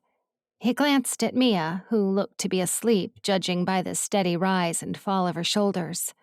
With the way her dark hair was covering her face, Jackson couldn't be sure. He settled back and closed his eyes. The adrenaline of the night's events had long worn off, and now that no one was watching, doubts were starting to creep in. David's plan was simple. He would have one of his men approach the cartel gang with a payoff. Would it work, though? Jackson wasn't entirely convinced. But it was worth a shot. His thoughts turned to business, and he wondered whether it was worth the hassle to open up a smokehouse in Los Angeles. After all, he had opened up many smokehouses in the South within the past decade, and not once had he run into this much trouble. Jackson was glad to be going home. Los Angeles was loud and busy. He liked the slow, simple country life far more. This time, though, he was bringing some of the drama back home with him. He opened an eye and squinted in Mia's direction. He hadn't thought about what to do with her over the next few days. In fact, in all of the commotion, he had forgotten to send a message out to let people know he was on his way back and that he wouldn't be alone. Jackson swallowed when he thought about the people he had back home waiting for him and how much of a shock Mia was in for. He sure hoped she appreciated family. The jet touched down on the runway with a bump that jerked Jackson awake. Funny, he thought. He didn't recall going to sleep. He looked out of the window to see blackness. A string of lights interrupted the inky dark like lightning bugs glowing along the edges of the tarmac. "Are we here already?" Mia said through a yawn. Somewhere in the corner, a cat meowed. "We're as close as we can be. We'll have to drive the rest of the way," he explained. The two of them collected their bags, with the grumpy cat in tow, and made their way out of the plane. A rush of humid heat hit Jackson square between the eyes and filled his lungs with hot air. "Wow," Mia said as they descended the steps. "It makes a big difference not having the sea air to cool you down, huh?" Jackson smiled but didn't reply. A red GT Mustang was idling on the tarmac in front of them. A man in a dark suit climbed out of it and handed Jackson the key. "Courtesy of David Marks, sir," he said. "He thinks of everything," Mia remarked. Jackson hummed in agreement. "I should get shot more often," he said with a chuckle. For the first time, Mia laughed back. The sound was so soft and musical it lightened Jackson's heart. He made a mental note to make her laugh again. With the bags in the back and the cat secured, Mia and Jackson climbed into the car. As the doors swung shut, a strong aroma flooded Jackson's senses. "Don't you love that new car smell?" Mia said with a sigh. "Life of a billionaire, right? It must be nice." Jackson resisted the urge to comment as he placed his hands on the wheel. Technically, he was also a billionaire, but he wouldn't dream of spending his hard-earned cash on private jets and brand-new cars, not when it could be reinvested or given to charity. He forced himself to stop his train of thought. Much to his chagrin, he remembered that David had gone all out to help him during a time of need. The excesses were not an attempt to flash cash. Jackson lost himself inside his head as he drove. Mia asked him questions from time to time, but fell silent after Jackson failed to carry on the conversation. The drive was long and Jackson took it slow. He knew this road. It was not uncommon to have a deer jump into view, especially at night. Mia slept, giving him time to think. He wondered how the next few days would pan out. He didn't like feeling out of control, and out of control was exactly what he felt right now. Running away and hiding went against his moral code, but he had promised to protect Mia, and taking her out of the city was the best way to do that. He would just have to make sure he didn't get too close to her. She was his matchmaker, after all. And yet, surely that ship had sailed. The idea of going on dates with strangers in Los Angeles had long lost its appeal. He was a busy man, with a lot of responsibilities and ventures. Perhaps there was no room for love anyway. Mia let out a muffled snore, bringing Jackson out of his thoughts. He grinned to himself. Even the sound of her snoring was like music to his ears. The more he thought of Mia as off-limits, the more he liked her. She had become the forbidden fruit, and oh boy, was Jackson tempted.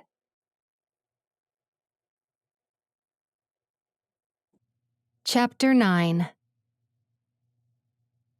Mia woke up in the dark car with her face pressed against her shoulder. She dabbed her mouth and wondered, with horror, whether she had made any embarrassing sounds as she slept. If she had, Jackson was apparently too polite to mention it.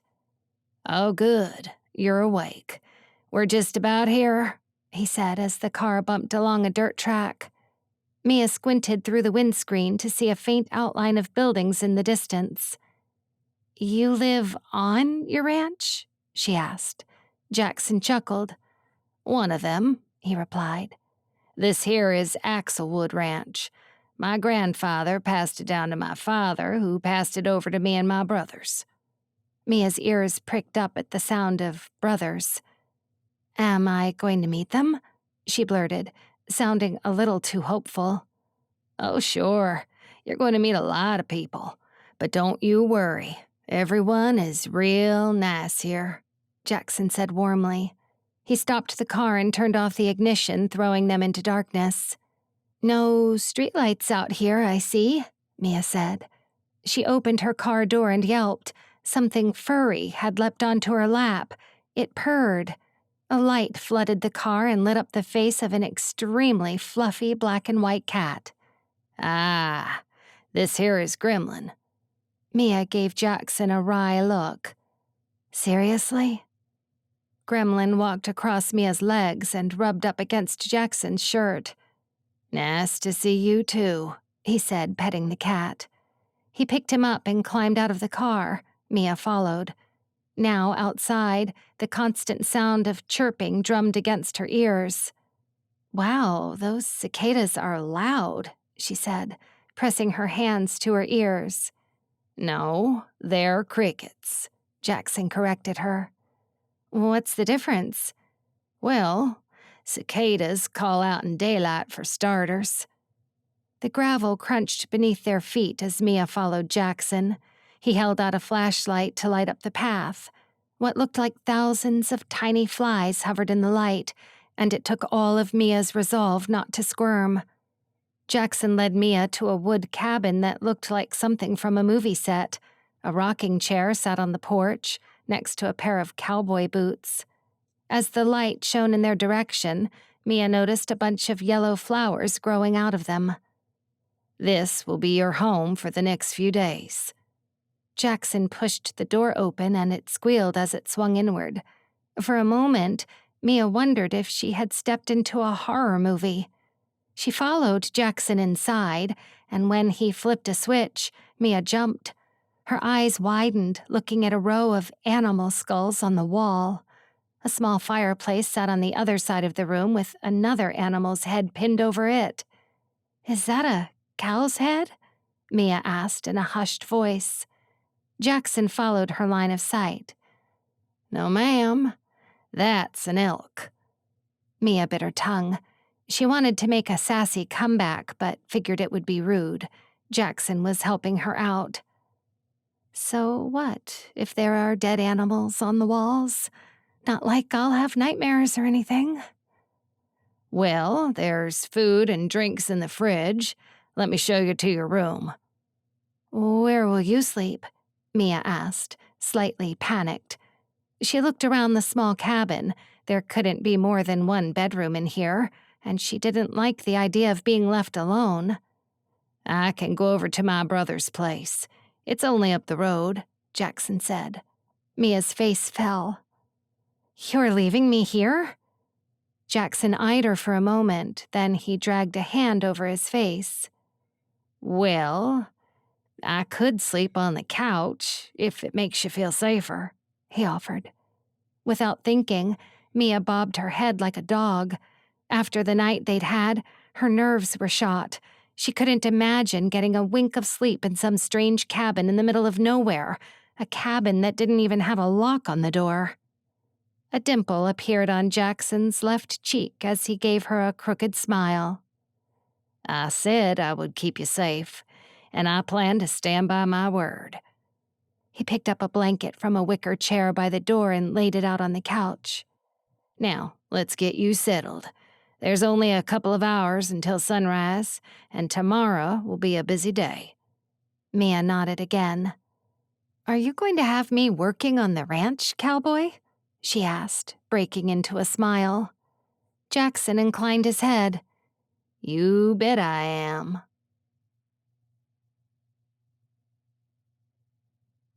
Chapter 10. Jackson couldn't sleep.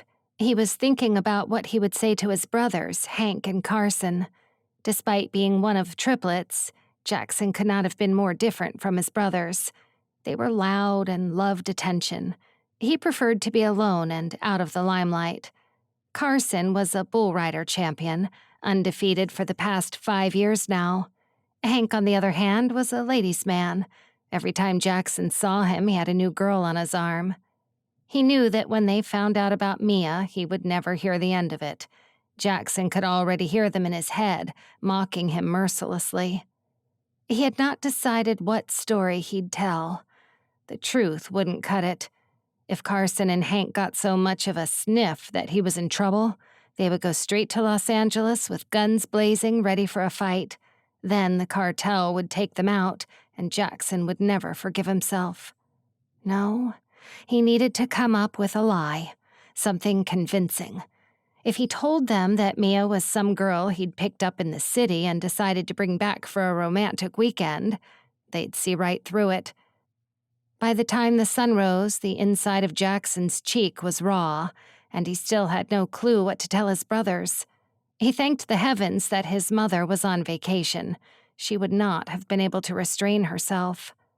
He gave up trying to rest. The couch was uncomfortable and something hard kept digging into his side. He got up and took a shower instead.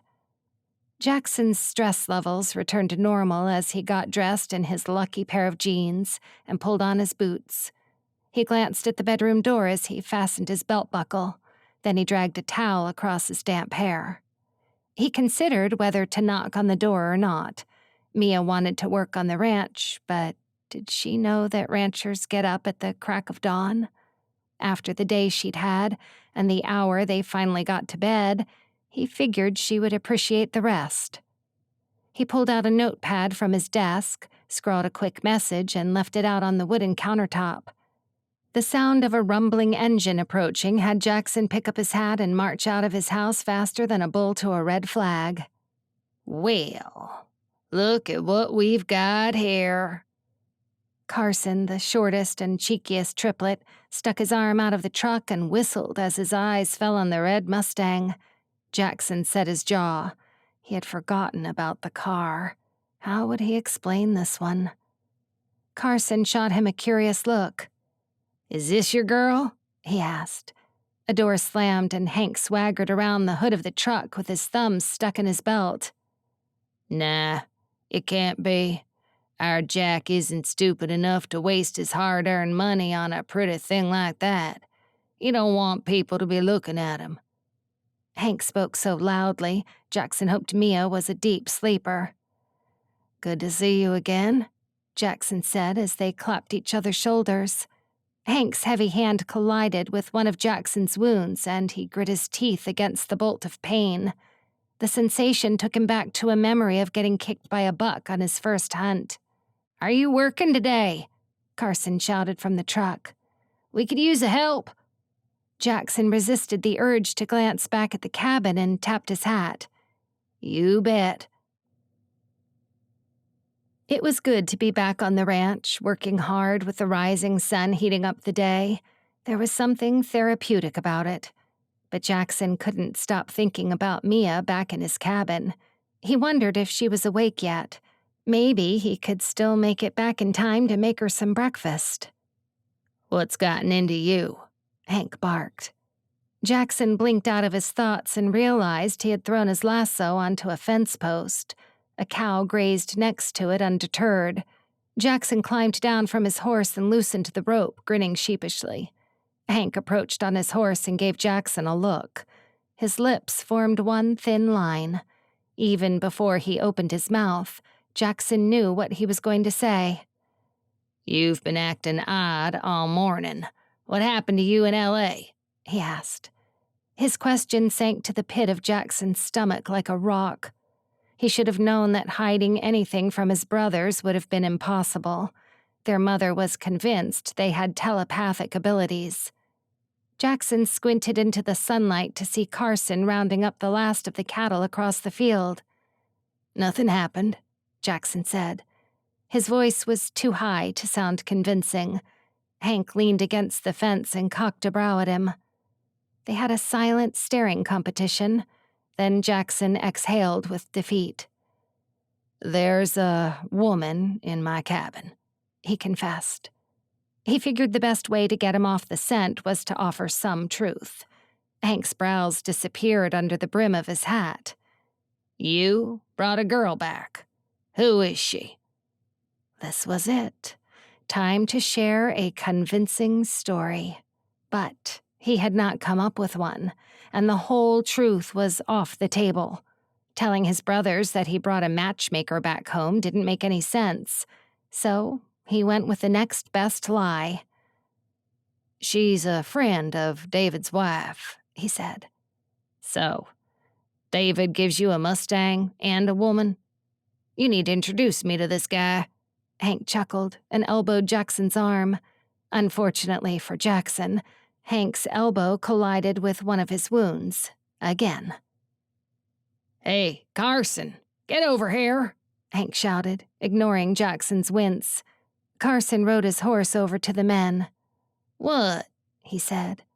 "We're going back to Jackson's cabin for breakfast. Hank said. Jackson's stomach flipped. Now? We still got work to do. It can wait. Jackson's got a girl in his bed. Jackson wanted to argue, but he had given Mia his bedroom, so technically it was true. It's not like that, he said, his cheeks warming. No way, Carson said. Look at him. His face is going all red. Ain't that cute? He's blushing. Jackson marched to his horse and took the reins. Cut it out, he said. Even his horse seemed to laugh at him. There was no point arguing with his brothers, so Jackson kept quiet as they mocked him all the way back to the stables.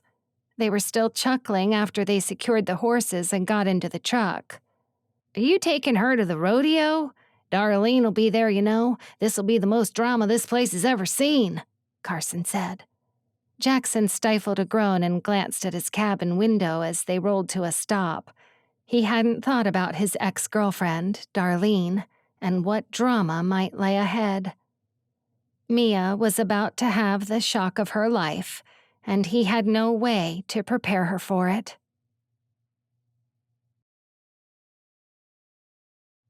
Chapter 11. Mia woke up to the sound of a cat wailing in her ear. She rubbed her eyes and blinked slowly. For a beautiful moment, she thought she was back in her apartment and everything that had happened in the last 24 hours was just part of a crazy dream. Then, she looked up at the dark wooden beams stretched across the ceiling and her heart sank. She was not in her apartment. That could only mean one thing. Everything had happened. For real. Oscar stretched out and slumped himself over Mia's face, obscuring her vision with a sea of white fur. She grumbled and pushed the cat off her head. You're gonna choke me to death, she said, disgruntled. Oscar slinked to the bottom of the bed and shot her a filthy look. With a sigh, Mia smiled. She was certain her cat was permanently grumpy, and yet it was the one thing she was fond of. From the moment she first saw him in the rehoming center and he frowned at her, she was in love. There was something endearing about the way Oscar was unapologetically open with his feelings. It was a quality not commonly found among the male species in her experience. She picked him up and nuzzled his neck. Good morning, she cooed, unable to stay mad at him. She scanned the room that was now flooded with sunlight and a rush of memories came back to her. Jackson. The murder, the jet, driving for hours on a seemingly abandoned road, and now she was standing in Jackson's bedroom. Her heart fluttered as she looked at the dark cotton sheets on the bed.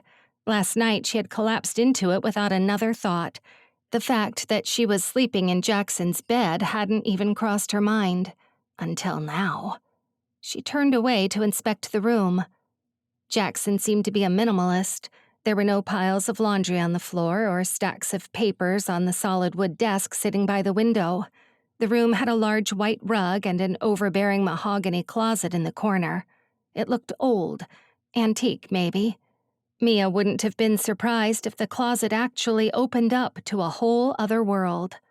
She grabbed a change of clothes and opened the door a crack, wondering if Jackson was awake yet. Oscar bolted to her feet and started clawing at the door like he was possessed. Hey, Mia exclaimed. She yelped as one of Oscar's claws caught on her ankle, then she threw the door open. She huffed. Well, if she was going for a subtle entrance, her plan was foiled. The cat left the room with an angry meow, which was funny, Mia thought, as she was the one who had been wounded. Clutching the bundle of clothes to her chest, she peered into the living room.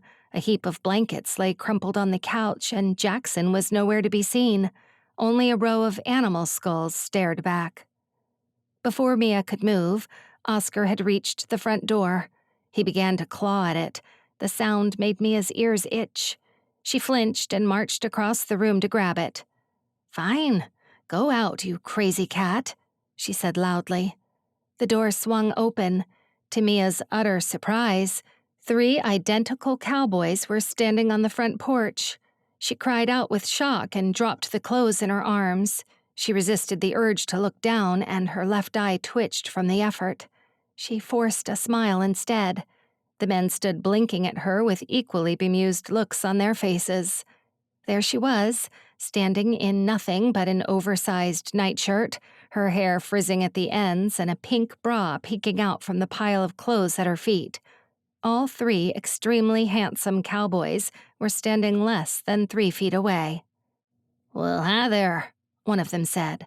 He was a few inches shorter than the other two. Mia flashed her teeth and giggled nervously as she kicked her clothes behind her. "Hey, you?" she said. Her eyes danced between the men. Which one was Jackson? They all looked so alike. One of them took a step forward and gave her a concerned look. Mia could just make out the edge of a Band-Aid peeping from his shirt collar. "I'm real sorry to turn up with my brothers, all unannounced like this," he said, taking off his hat and grazing his thumb along the rim. "This here is Hank." The other tall brother touched his hat with a dip of the head. "And this is Carson." The shorter brother offered his hand. Mia shook it, still stunned and unable to find her voice. "Pleasure to be meeting you, ma'am," Carson said warmly. It was possible, Mia thought, that she was still dreaming. Jackson had never mentioned he had identical brothers. She realized her mouth was hanging open and promptly closed it. Jackson rubbed the back of his neck. "We're triplets," he said, stating the obvious. An awkward silence followed as Mia stood frozen, blocking the doorway. Then her brain caught up with the situation and she found her ability to speak again. "Do you need to come in? I was just going to take a shower," she said, stepping aside. She gathered her clothes from the floor and tiptoed away as the 3 men entered the cabin. "Do you need me to show you how to work the shower?" Jackson asked, stepping in. His brothers sniggered behind his back and murmured to each other. Mia's cheeks burned as Jackson shot them a glare. "I'll be fine," Mia insisted. "The bathroom is this way?" She pointed to a door in the corner and Jackson nodded. "You go ahead. In the meantime, I'll make us all something to eat," he said with a wink. Mia walked into the bathroom, bolted the door, and slammed her back against it, heart racing. Her staunch Catholic mother would have been horrified if she knew that Mia was alone in a cabin with 3 cute cowboys, and that she had met 2 of them while she was half naked. Oh, the shame. She took her time in the bathroom. The water was tepid, but it didn't matter. It was a welcome relief from the humid heat of the day. The cabin was like an oven filled with hot air. No matter how much product Mia put in her hair, it frizzed. She decided to braid it instead. "Hey there, we've got eggs and salt pork ready to go." Jackson gave Mia a lopsided grin as she returned to the living room. Carson was bent over the counter chewing his food thoughtfully, and Hank reclined on a chair in the corner of the room cradling a steaming mug in his hands. It struck Mia how odd it was that no one was in a rush. Coupled with the lack of traffic noises outside, she couldn't decide if she was relaxed or unnerved. All that she could hear was a ringing in her ears from too many loud parties during her college years. "So, Mia, is it?" Hank said, lifting a brow. His eyes shot to Jackson and the corner of his mouth went up before he shifted his gaze back to Mia.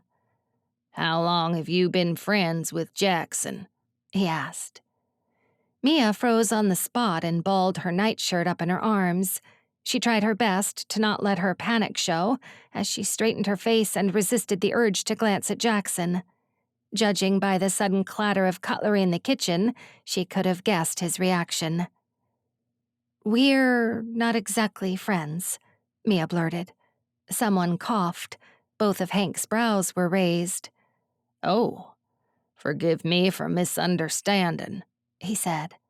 "Then may I ask how long you 2 have been seeing each other romantically?" Mia's whole face was on fire as the 3 cowboys and numerous animal skulls stared at her. This time, she did look at Jackson, who averted his gaze and let out a hearty laugh so fake it almost made her wince. No, it's not like that," he said. His face was suddenly flushed with color. You know, we should get going. The day is pressing on, and we've got a lot of work to do before the rodeo," he added awkwardly. He cleared his throat and finally let his glittering eyes meet Mia's blank stare. "Rodeo?" she said. The question seemed to redirect the conversation as Carson clapped, his eyes bright. "Have you never been to one? Oh boy, you're in for a real treat." Jackson handed Mia a plate of food. She nodded along to Carson and Hank as they erupted into a conversation about barn dancing, barbecue food, and equestrian vaulting. She ate silently. "You're coming to the rodeo, right?" Hank asked. Mia shrugged. "Sure, but sounds like we've got work to do before the day is out. Who's going to teach me to ride a horse?" Mia asked, her confidence rising. All three triplets grinned at her, but it was Jackson who stepped forward and handed her a cowboy hat. "Well, what are we waiting for? Let's get back to work," he said, and placed his own hat on his head. Mia bit against her smile and followed him out the cabin door.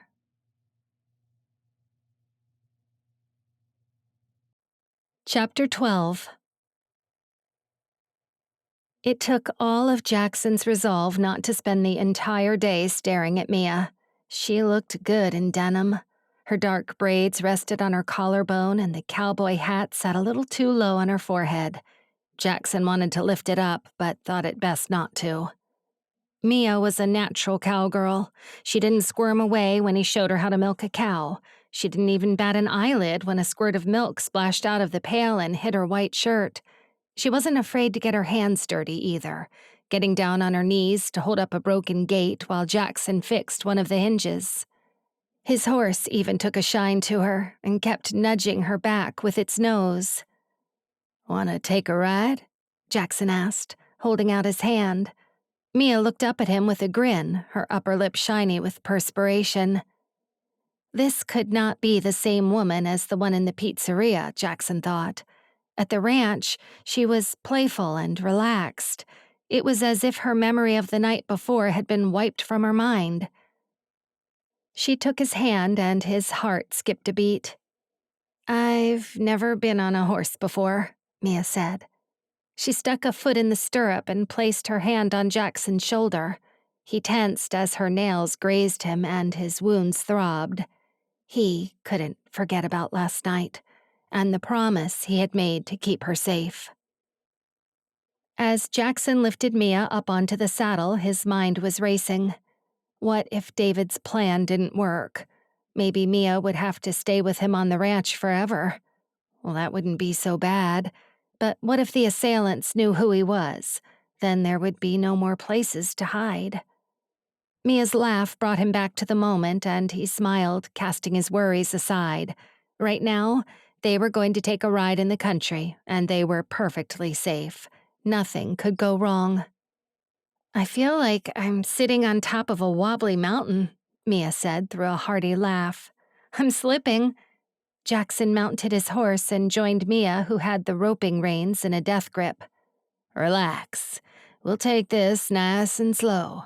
Now, if you look out at the countryside and stop looking at the ground, you'll feel a lot better."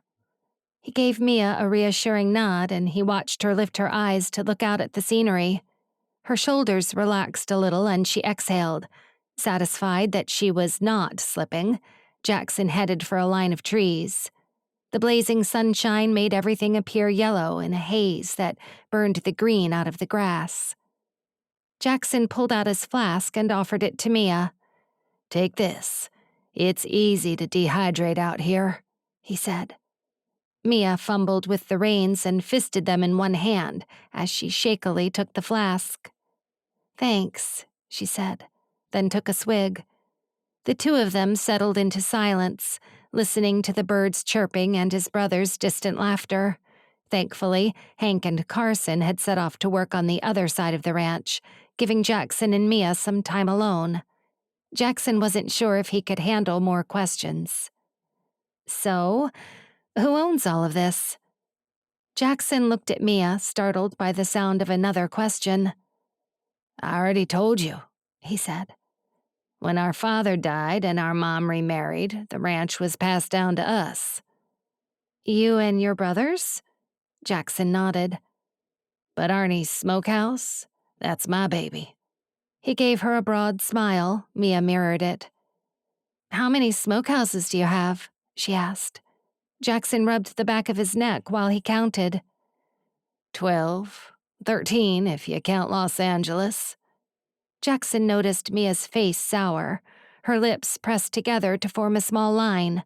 If Mia had forgotten about the dangers that waited for them back in Los Angeles, he had just reminded her of them now. Great. Way to ruin the moment, Jackson.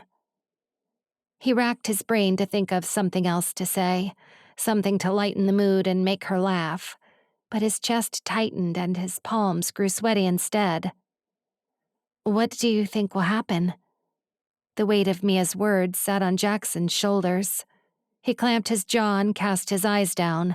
Then, struck by an idea, he lifted his gaze to meet Mia's. I'm going to take you to my smokehouse for dinner. Then we'll go to the rodeo, and you'll be dancing until your feet go numb. He gave her a cheeky grin, and a flush of color rose to Mia's face. You'll have to carry me home, she said. Then her eyes widened, and her hand flew to her mouth. I have no idea where that came from. Jackson's heart squeezed. This bashful side of her made him want to scoop her up in his arms and plant kisses all over her reddened cheeks. I think I'm getting the hang of horse riding, she said lightly. It's so much better being in the shade of these trees. They had entered the forest, and sunshine sparkled through the leaves from above. The effect was a path illuminated with thousands of tiny stars. I used to camp in these woods with my brothers when we were kids, Jackson said. He looked up and sighed at the memory. You all seem very close, Mia said.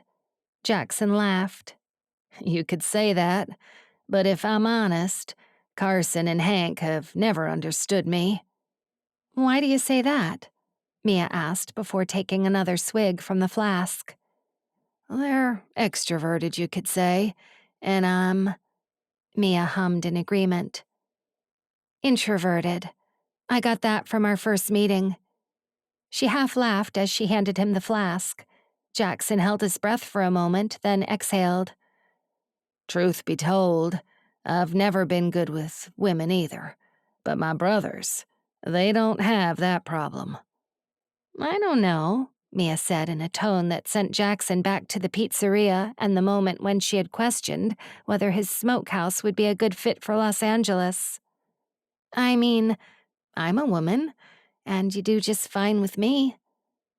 As soon as the words left her mouth, she broke into laughter and blushed again. Jackson's heart leapt at the sound. If only he was a stand-up comedian. He'd make her laugh all day long, every day if he could, just so he could enjoy the way it made his heart soar. The two of them stared at each other in silence as their horses trotted along the path.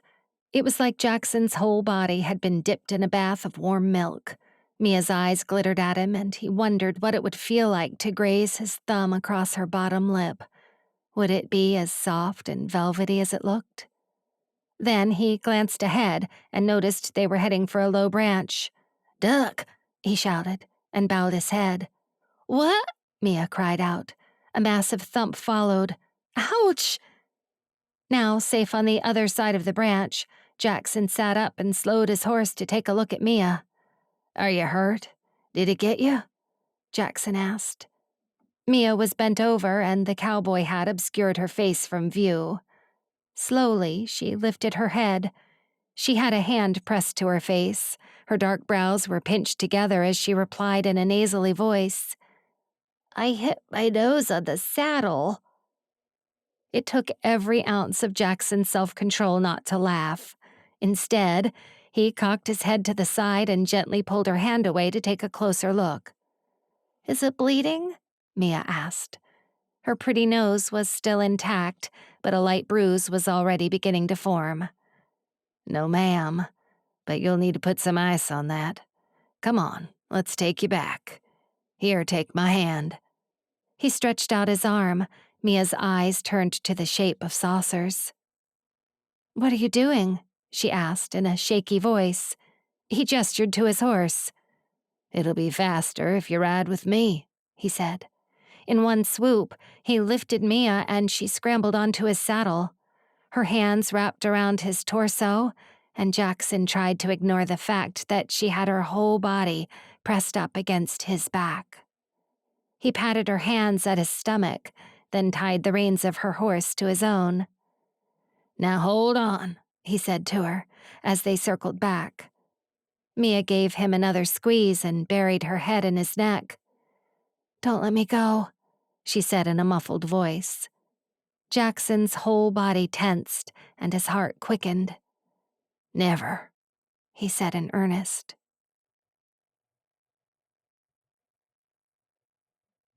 Chapter 13. Mia clung on to Jackson as if her life depended on it. The ache in her nose was sending searing pain to her brain, and the faint sound of the horse's hooves crunching along the gravel made her head throb. They passed the stables and continued down the road all the way back to the cabin. Mia buried her face in Jackson's shirt and inhaled the scent of his cologne.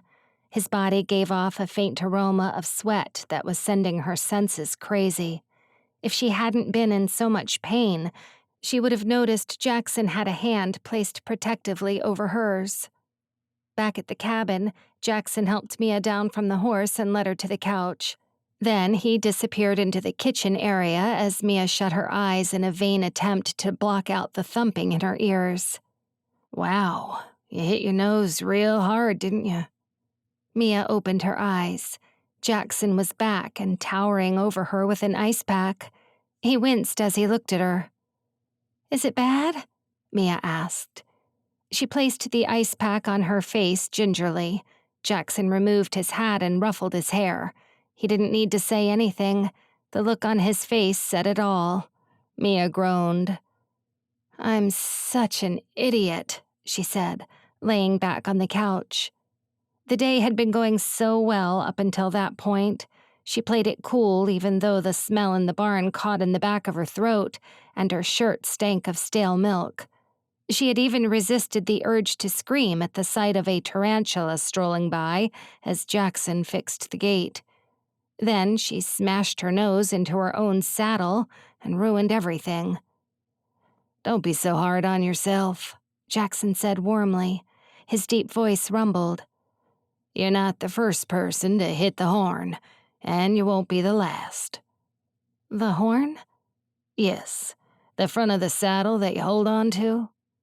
Mia wriggled down on the couch to get more comfortable as the ice started to numb her entire face. "Huh, that's what you call it? Well, I was clinging onto the rope," she said with a sigh. "I guess I'm not a very good teacher. I should have warned you," Jackson replied. Mia opened her eyes and took the ice pack off to give him a horrified look. "No, you were great. It's me. I mean, you could never have imagined I would headbutt the horn. Who does that?" "I did tell you to duck." The two of them stared at each other with narrowed eyes. Then at the same time, they burst out laughing.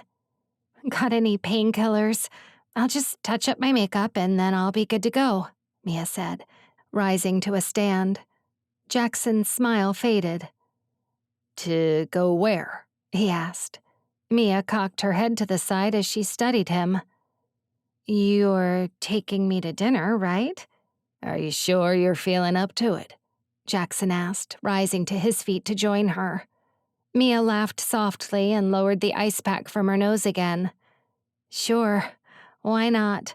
A girl has to eat, and besides, ever since you told me about the Smokehouse, I've been craving brownies." She flashed him a grin and Jackson's whole face lit up. Arnie's Smokehouse sat in the center of a tiny town about a half an hour from the ranch. A wooden sign hung above the door, sporting a large green lizard that squeaked as it swung in the breeze. Jackson held the door open for Mia. As she walked in, a flood of noises filled her ears. She couldn't decide if it was the painkillers kicking in, but country music was soft and fuzzy in the background. To the far right of the smokehouse, a group of cowboys were watching a football game on a suspended TV screen. The rest of the room was littered with wooden tables and a meat counter stretched across an entire wall, and the rest of the room was littered with wooden tables. "Hey there, Sally," Jackson said as he removed his hat. An old woman stood behind the bar and greeted Jackson like he was family. The corners of her eyes winkled as Mia and Jackson approached. "Hey yourself. How's your mama? Enjoying her honeymoon?" Mia peered through the glass on the counter to look at all the meat while Jackson held a polite conversation with the woman. "Who's the pretty lady?" Mia looked up, startled to see the woman's clear-water eyes directed at her. "This here is Mia Camillo. She's visiting from Los Angeles," Jackson said with a gentlemanly nod. "Is that right?" the woman said. "Well, what can I get you to?" After Jackson ordered their food, they found a table by the window. People greeted Jackson as they passed by other diners. They all seemed to know him by name. "You didn't tell me you were a celebrity," Mia said as they settled in their seats. Jackson chuckled and shook his head. "I do own the place, but Little Hay is a small town. Not many folk live way out here. Now Carson is the real celebrity around these parts. Well, you'll see when you come to the rodeo." "Does everyone go?" Jackson dipped his head. "Yes, ma'am." Sally arrived with a tray and placed 2 tankards on the table. The drinks were frothy, threatening to spill over. Mia picked up her tankard carefully and took a sip. A rush of sugar went straight to her head. Ice-cold root beer after a day of working on the ranch was a true delight. Mia looked up at the ceiling fans and pictures on the walls. "This is great," she said. Everything was made of wood, and the comfortable chatter in the room put Mia at ease. "So, your brothers?" "They have their own ventures. This is all mine." Jackson picked up his tankard and spent a few moments gulping down his root beer. Mia watched his Adam's apple bob with every swallow. Then he wiped his mouth with the back of his hand and exhaled. Mia thought he might divulge more information, perhaps tell her why he opened up the smokehouse in the first place and what he liked about it. But he settled back in his chair and turned to look out of the window with a placid smile on his face. Jackson remained quiet for the whole dinner, but Mia was too ravenous to care. It was a welcome relief to have no expectations thrust upon her. She didn't need to strike up conversation or put up an appearance. So they ate in a comfortable silence, listening to the deep murmuring of the other cowboys in the smokehouse. "I should have stopped eating after the brisket, but then the pulled pork came out and I couldn't say no," Mia said. She dropped her fork and sat back defeated. Then she held her stomach and breathed out slowly. Jackson gave her a funny look, his cheeks dimpling. "We haven't even gotten to the brownies yet," he said, clearly humored. Mia shook her head. Just the mention of more food had her stomach protesting. "Can we take them to go? I'm gonna burst." Jackson swaggered over to the bar and leant over, resting his elbows on the countertop as he spoke to Sally. It took several moments for Mia to realize she was staring at his perfectly shaped behind. Her cheeks burned as she finally averted her eyes. A few minutes later, a steady thump of boots announced his return. Mia looked up.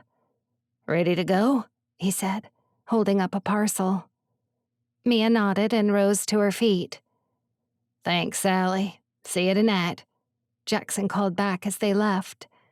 The unforgiving Texan heat burned with every inhale, and Mia immediately broke into a sweat. She tugged on the collar of her shirt and wished she had worn a dress. "What time is the rodeo?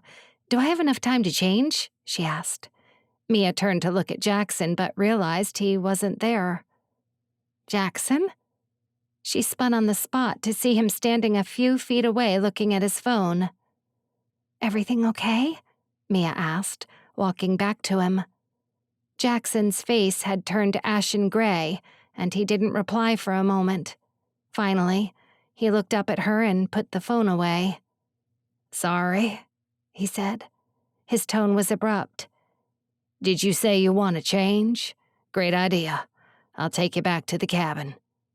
He began to walk, but Mia remained where she stood and frowned. "What's wrong?" Jackson turned, then planted a strained smile on his face. "Nothing. I've just got to make a phone call, that's all."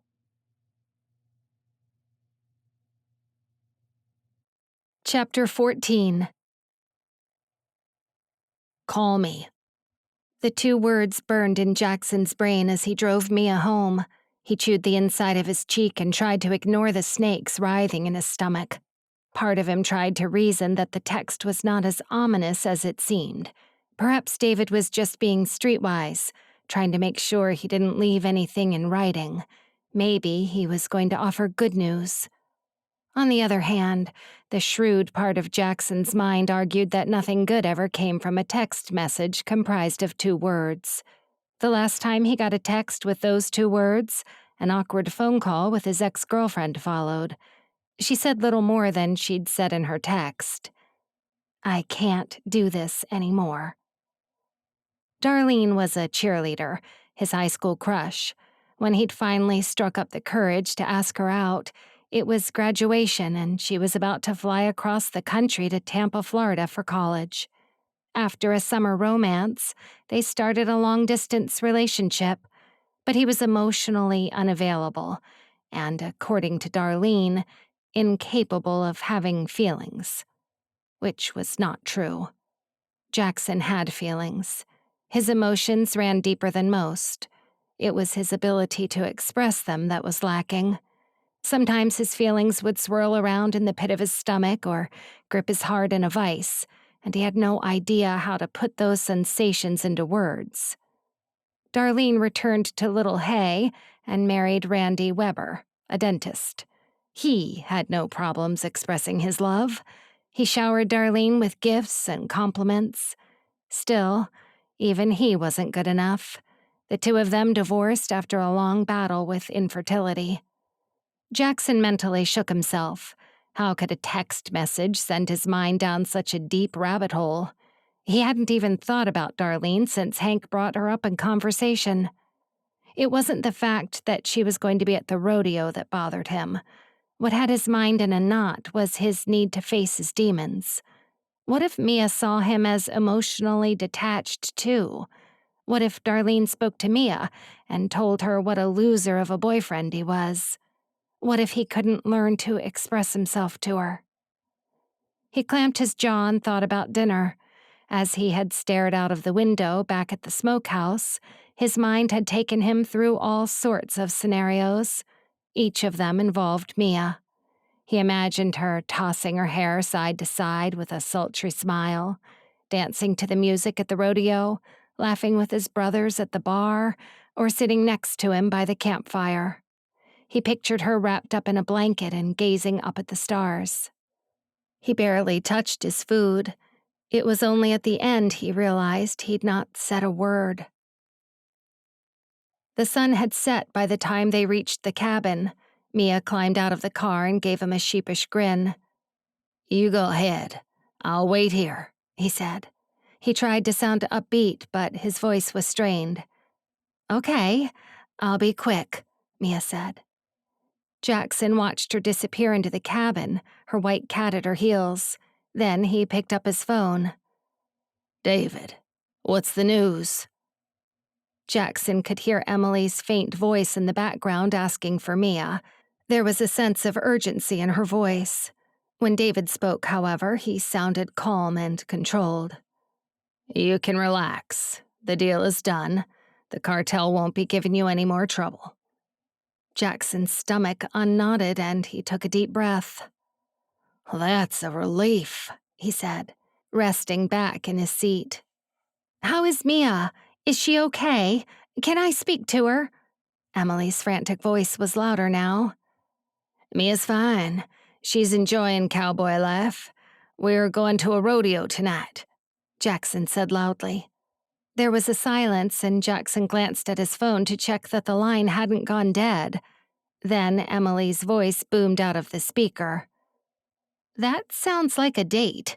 Good grief, David, what did you do?" Jackson smirked as he listened to David and Emily argue. "Emily, so what if they go on a date?" "She's supposed to be finding him a match, David." "Sorry, Jackson." David's voice took over as Emily continued to rant in the background. "Emily gets fixated on an idea, and she's been a bit emotional lately." "I understand," Jackson said. It was a lie. He didn't understand why Emily was so set on Mia being his matchmaker. She and David were the wealthiest couple in Los Angeles. She hardly needed his custom. And what was so bad about Jackson taking Mia on a date? His stomach squirmed. He hadn't thought of it as a date, until now. He wondered if he should go in and change too. "So the cartel leader took the money and made a deal?" Jackson asked, trying to change the subject. "Yes, they promised to leave you alone," David replied. Jackson frowned. "Wait, you told them who I am?" David did not reply. Jackson imagined his face contorting as he tried to think of a sensible thing to say. "Fool, how could you give away my name?" He said his jaw unswallowed. "Right. If you're sure it's safe, I'll bring Mia back tomorrow." "I'll have the jet ready at the airport," David said quickly. Jackson exhaled. He didn't like the fact that a drug cartel knew he was a witness to a murder and had incapacitated several gang members. But David insisted a deal had been made.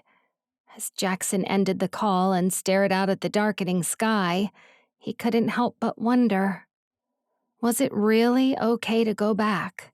Could he trust that Mia would be safe in Los Angeles?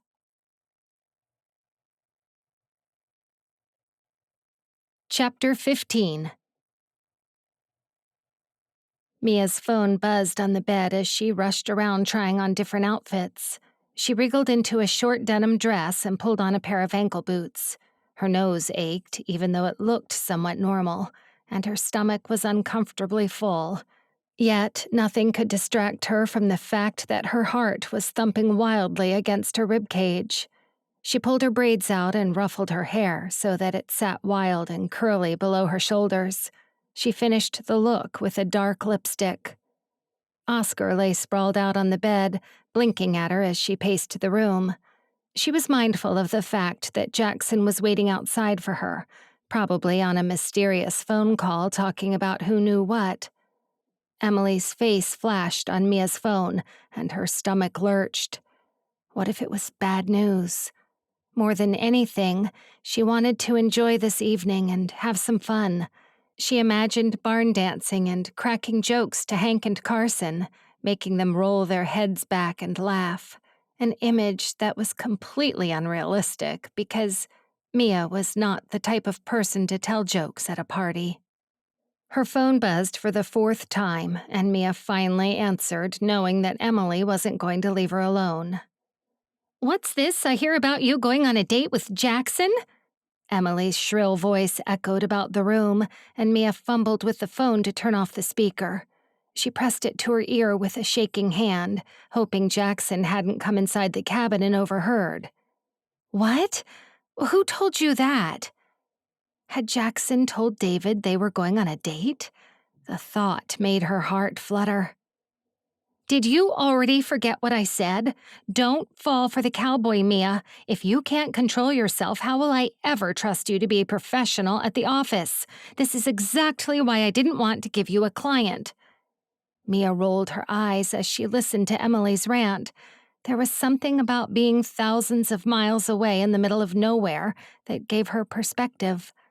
Suddenly, Emily and the matchmaking business just didn't seem so important. Although she could also blame that on the fact she was almost killed. Nothing like a near-death experience to set your priorities straight.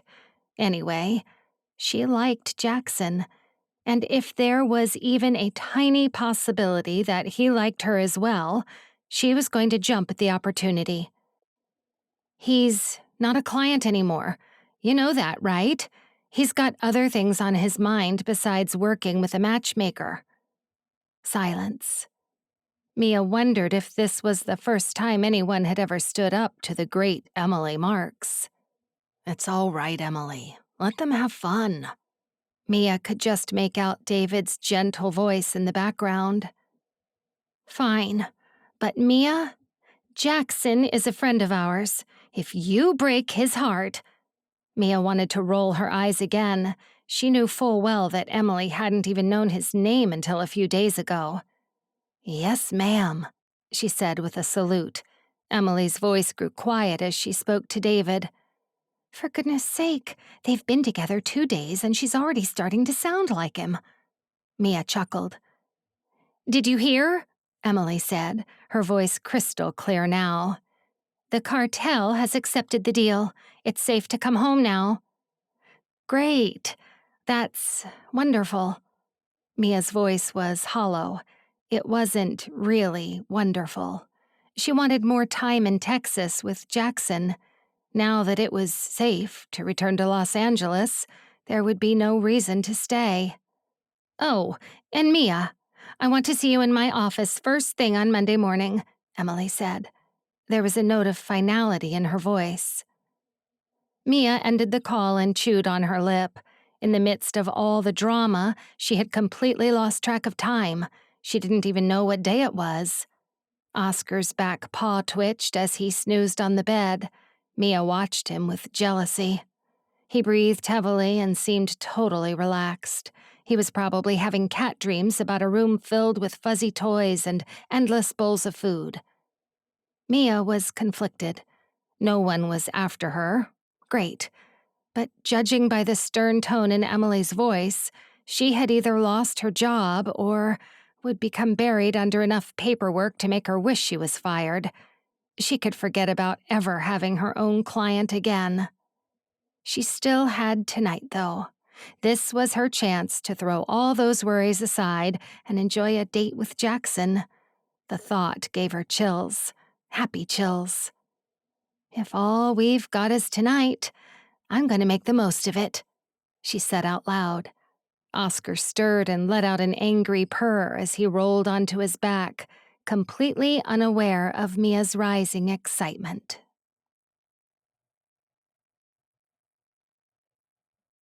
Chapter 16.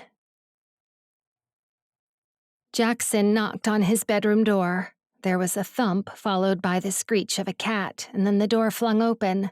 A pair of pretty eyes appeared, and Jackson took a step back with one hand raised to his heart. Hey, you look, he began in a high voice. He swallowed and took a deep breath. Mia tucked a strand of hair behind her ear and gave him a crooked smile, her thick lashes fluttering. Sorry, my clothes are in there. Jackson pointed behind her with a sheepish grin. The corners of Mia's eyes creased and she stepped aside. Go ahead. I need to feed Oscar. She looked around, then surveyed Jackson with a brow raised. Where's Gremlin? Her soft floral perfume intoxicated Jackson. For a moment, he had no idea what she was talking about. Then he remembered. The cat. Oh, probably huntin'. Don't worry about him, he said. He tried his best to sound casual, but there was a tightness in his chest. He wrestled with the idea of telling Mia about his phone call with David, but if Mia thought it was safe to go home, she would surely start packing. He wasn't ready for that. Mia seemed to read his mind. Her face grew troubled. Emily called, she said. Jackson's heart sank. She didn't need to say any more. You know. That they accepted the deal? Yes. Mia sighed. Then she rested a hand on her hip and puckered her lips. If Jackson was more like his brothers, he'd take her hand and rub his thumb across her smooth knuckles. Then he'd whisper something in her ear and she'd melt in his arms. But Jackson was not Hank or Carson. So he stood there and stared at Mia, frozen on the spot. A string of scenarios ran through his head, scenarios that would never happen unless he built the courage to make a move. Mia didn't wait for him. She flashed a smile at him instead and moved from the doorway to the living room.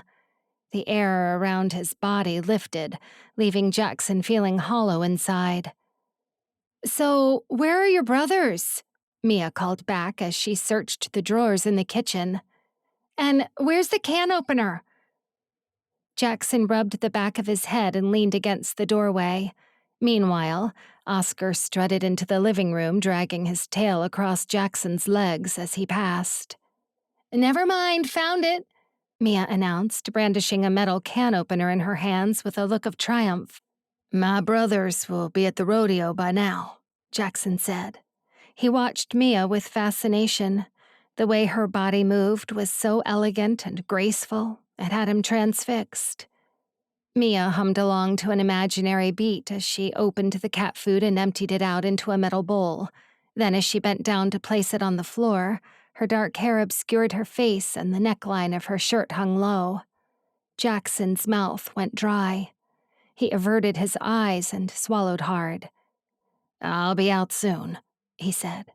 Then he stepped inside his room and closed the door. "Sorry about the mess. I'll clean it up later." Mia's muffled voice brought a smile to Jackson's lips as he looked around his usually pristine room. His desk was littered with makeup and a heap of crumpled clothes sat on the bed. He pulled out a shirt from his closet and changed, his mind spinning. He changed his hat, opting for a dark one that matched his boots, then picked up his phone. "Hey, Hank, I'm taking Mia on a date tonight, and I have no idea what I'm doing. Can you help me?" Jackson's palms grew sweaty as he mumbled into the phone. Hank's voice was delighted. "Ah, baby brother, I thought you'd never ask." The drive to the stadium seemed to take an age. Jackson gripped the steering wheel to the Mustang so hard the whites of his knuckles were on show.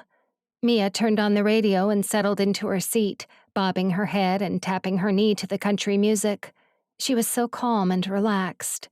At least if she was nervous, she deserved an Academy Award. As she looked out of the window, Jackson could only see the tip of her nose. He longed to sweep her hair away from her face and meet her gaze. Instead, he focused on the road and reminded himself of the advice his brother gave him. Ask her questions and listen. Well, he was good at listening. That one was easy. But thinking up questions was going to be hard. How could he decide which one to start with? And what if he blurted out a question that would make him sound like a fool? The pressure to think of something meaningful to say sat on Jackson's chest like an anvil. He shook the thought aside and went on to the next point. Keep eye contact and hold her hand. Jackson's heart sped up as he thought about that night in Los Angeles. She had grasped his hand with no hesitation and squeezed it tight. Now, the thought of holding her hand felt like climbing Mount Everest, and whenever her deep eyes locked onto his, a surge of adrenaline shot through his veins. The longer they kept contact, the more nervous he became. Finally, the third piece of advice. Caress her cheek as you go in for the kiss. That he could do, but the bigger question was, how would he know that Mia wanted him to kiss her? Surely kissing was something that would require a lady's permission first. Suddenly, a hand rested on his knee, and it took all of Jackson's resolve not to jump and swerve the car. His whole body went tense, and he glanced down as Mia withdrew her hand again. "Jackson, are you okay?" The sympathy in Mia's voice did nothing to help calm Jackson's racing heart. "Sure," he said through gritted teeth. "Really? You're sweating." "Well, this is Texas. It's 90 degrees outside." Mia laughed and fiddled with the controls on the dash. A blast of ice-cold air shot his face. "Then turn the AC on, silly." For the first time, Jackson relaxed and allowed himself to laugh with Mia. He didn't want to care about these things. In fact, he no longer cared. Not about David or the cartel or even the advice his brother gave him. Instead, he emptied his mind, loosened his grip on the steering wheel, and let a broad smile take over his face. "That's better," Mia said approvingly. "I think there's hope for you yet, Cowboy." Jackson glanced at her. "Oh, yeah? What do you mean by that?" Mia twisted her hair between her fingers and bit her lip. As they entered the parking lot to the stadium, the lights flashed and her eyes glowed at him. "I mean that I get it now. Why you find it so hard to date."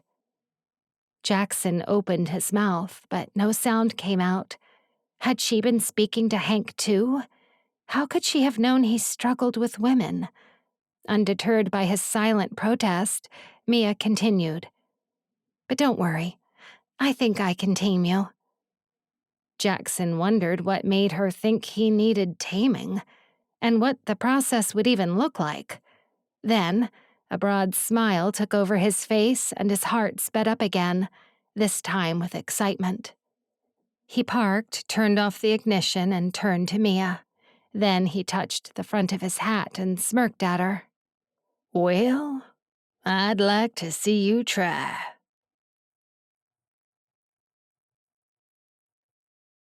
Chapter 17.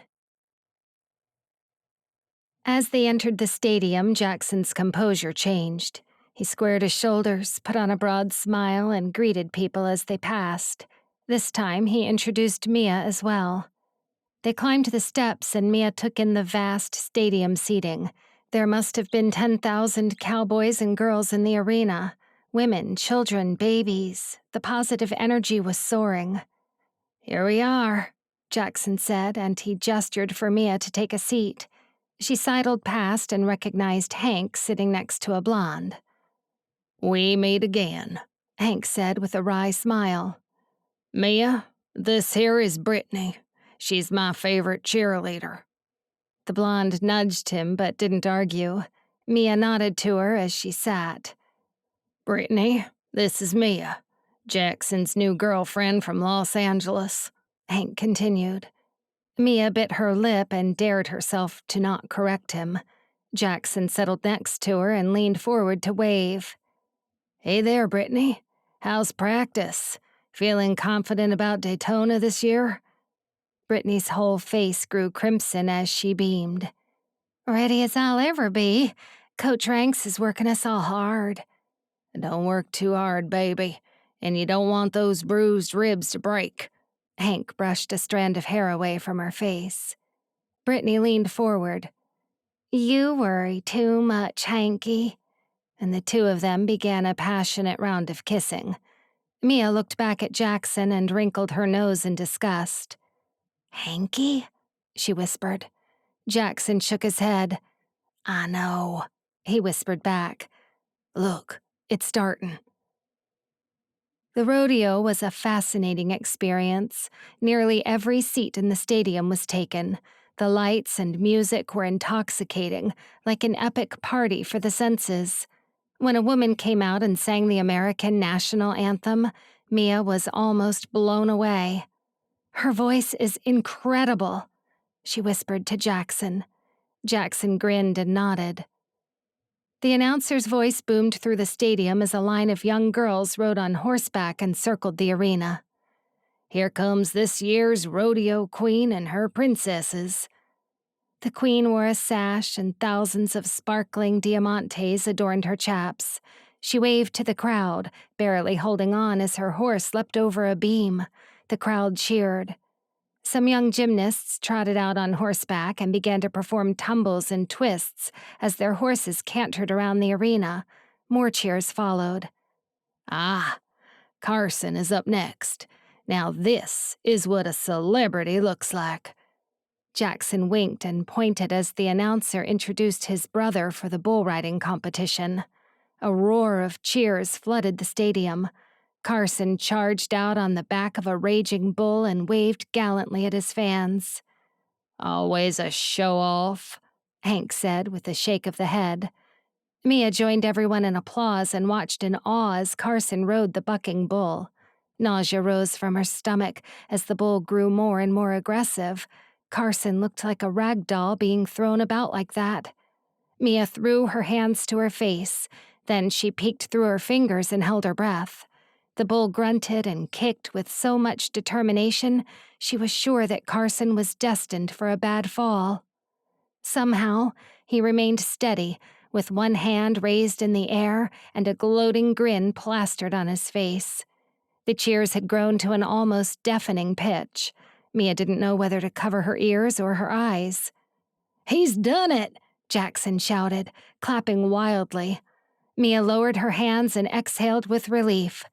"It's a thrill, right?" Jackson's bright eyes were twinkling and a flood of color had risen to his forehead.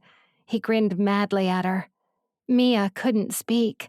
Adrenaline was pumping through her veins and she had never felt more alive. Jackson, on the other hand, was having no problems with speech.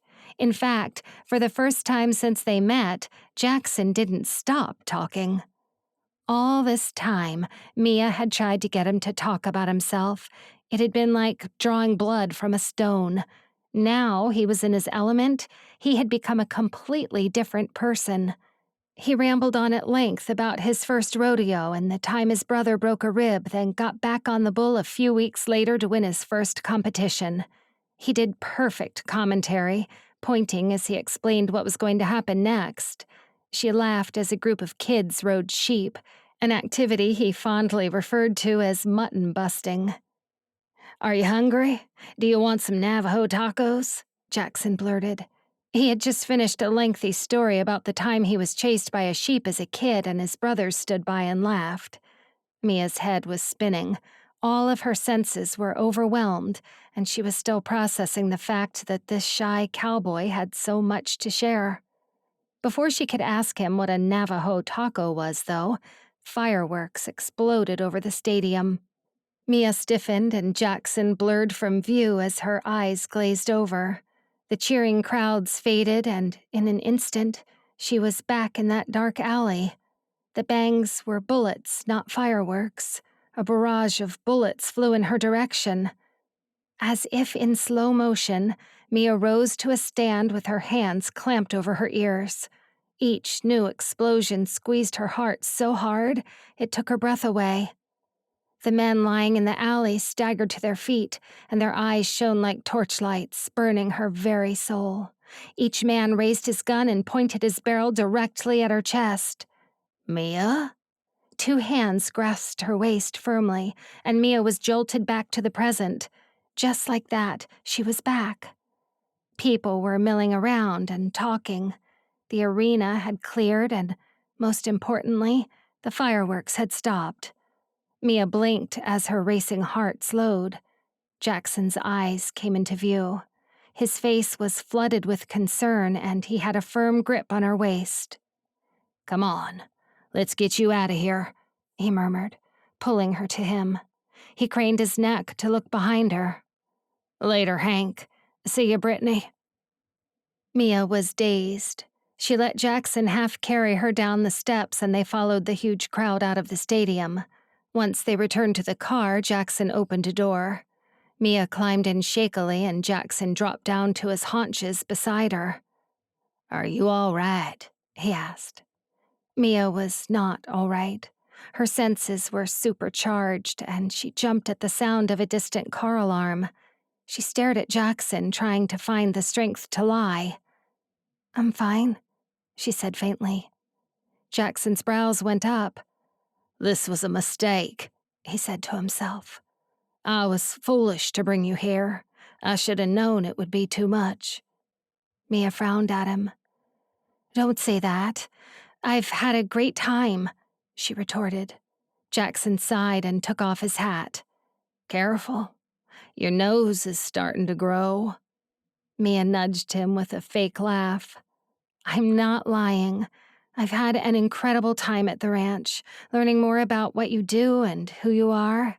Meeting your brothers has been fun, and the rodeo was nothing like anything I've ever experienced before. It was just Those fireworks. Mia broke off as a chill sent shivers down her spine. Of course. I didn't even think about it. I'm real sorry for that. Jackson placed his hand on Mia's. His touch sent warmth throughout her whole body. There's a barn dance at the community center, but I can take you back to the cabin if you're done for the night. Mia bit her lip, conflicted. The thought of dancing all night with this cute cowboy gave her butterflies, but the thought of being around other people had her stomach churning. Jackson, do you really think we're safe now? She asked, searching his eyes. Even under the dim lights of the car, she caught the uncertainty that flickered across his face. He didn't need to answer. The fact that he had hesitated said it all. The answer was no. A rising sense of panic traveled up Mia's arms, and her chest grew tight again. Just breathing became an arduous task. What was the best way to cope with a panic attack? She thought about the advice in all the self-help books she had listened to on the way to work, but the panic only grew stronger. Mia. Jackson gripped her shoulders and eyed her with such intensity, he quieted all of her thoughts. I won't let anything bad happen to you. Mia blinked several times at the sincerity in Jackson's eyes. They grew bigger as her face seemed to gravitate towards his. He was the embodiment of calm, and only he could settle the chaos going on in her mind. Mia reasoned that this was a medical emergency. If she didn't do something soon, she would pass out or die or cease to exist. Kissing Jackson was the mouth-to-mouth she needed for survival. It was an entirely selfish move and came with no warning. Jackson lurched back as if he had been smacked by an electric eel. Had she read the signs wrong?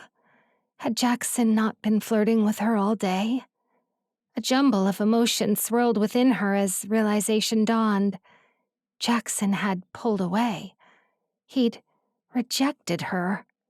And now she was feeling like an idiot, opening and closing her mouth like a fish out of water with no idea what to do next. Jackson let go of her and stood, brushing off his pant legs. Let's take you back, he said heavily.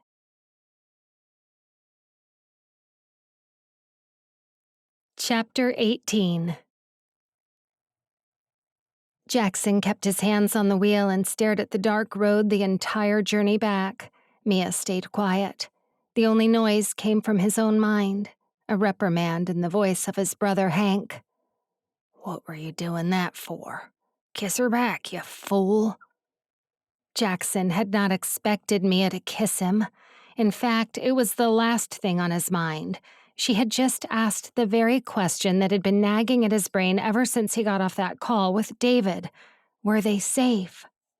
How could he answer that? Sure, the cartel took the money. Of course they would. But now they knew Jackson's name. How good were these men at keeping their word? Considering they were a violent gang entrenched in the life of crime, he wasn't holding out much hope on their sense of integrity. But how could he tell Mia? Then, out of nowhere, her lips had pressed against his. The feeling of her lips on his had sent a lightning bolt all the way down to his toes. His reflexes had thrown him back. The hurt in her dark eyes at that moment pierced his heart. He'd never forgive himself. She had let herself be vulnerable and had the courage to make the move he'd been dying to make all evening. He had to go and ruin it all by acting like a jerk. They pulled up outside the cabin, and Jackson was a bundle of nerves. He needed to say something, needed to explain himself and apologize, but something kept his lips frozen shut, and he couldn't do it. Hey, Mia said finally. Jackson snapped out of his nervous state and looked at her. She pointed to the porch as they got out of the car. Look. Jackson walked around the hood to join Mia and followed her line of sight. Well, how about that? He said, folding his arms. Gremlin and Oscar were curled up together by a pair of old boots. Their eyes stared at Mia and Jackson as they approached, but neither seemed inclined to move from the spot. Oscar hates other male cats, but look at him now. Mia tucked a strand of hair behind her ear and laughed lightly. Ah, Gremlin's a female, Jackson said. Mia looked at him with her mouth hanging open. Why did you call her Gremlin? Jackson shrugged. The knots in his stomach were loosening up now that they were focusing on something other than the disastrous kiss. Because she's cute until it rains. Then she's a little gremlin, he explained. He pulled the door and held it open. Mia chuckled. She walked in and Jackson followed, smiling to himself. At least he had managed to make her laugh. He turned on the lamp by the door and a flood of yellow light filled the room. We meet again, Mia said, looking up. Jackson cocked a brow. Who are you talking to? Mia turned and blushed. The heads. She pointed up. Jackson suppressed a laugh, not sure whether she was serious. Mia twirled her hair between her fingers and bit her lip. Jackson jingled the car keys and wondered what to do next. So are we going back to LA tomorrow? Mia asked tentatively. Jackson froze and looked at her like she had shot him with an arrow. David's jet is booked. We'll have to leave early to make it to the airport in time. Mia's eyes darkened and her smile faded for just a moment before the corners of her mouth lifted again. Great. I think I'll get ready for bed. Got lots of packing to do. She dropped her hand and glanced at him before marching across the room. Jackson watched her with a heavy heart. On the inside, a lion was roaring to get out. He wanted to grab her and give her the kiss of all kisses. He wanted to tell her that everything was going to be okay. He willed his heavy limbs to move, but his efforts were fruitless. He felt rooted to the floor. You have a good night, he called, deflated. When the door shut, he let himself frown.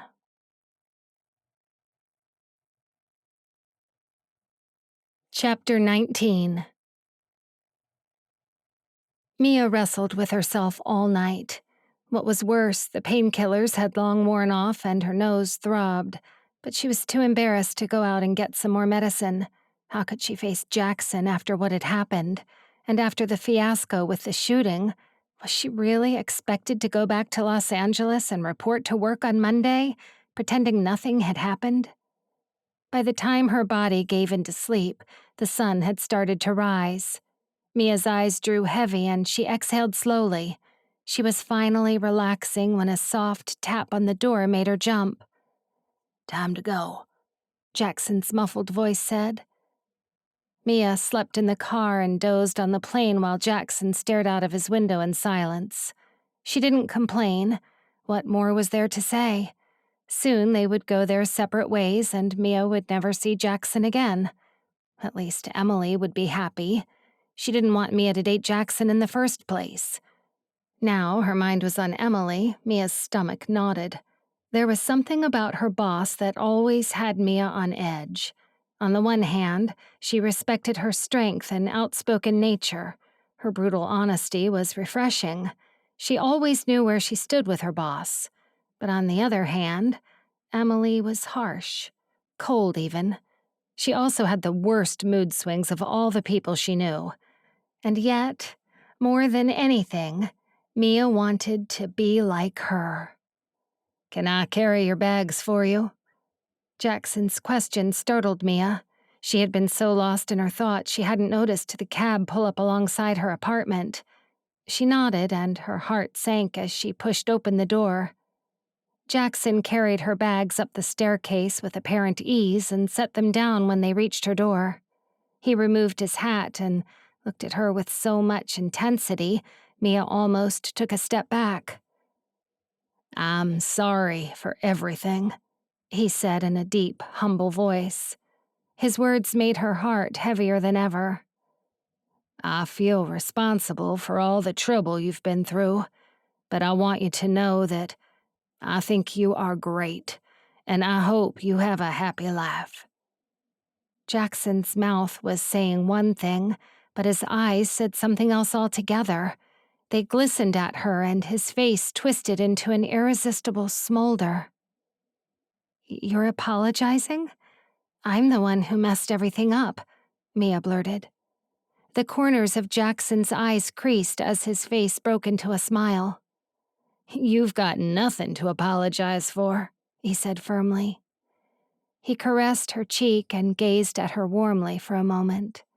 Then his eyes widened and he withdrew, as if he had only just realized what he was doing.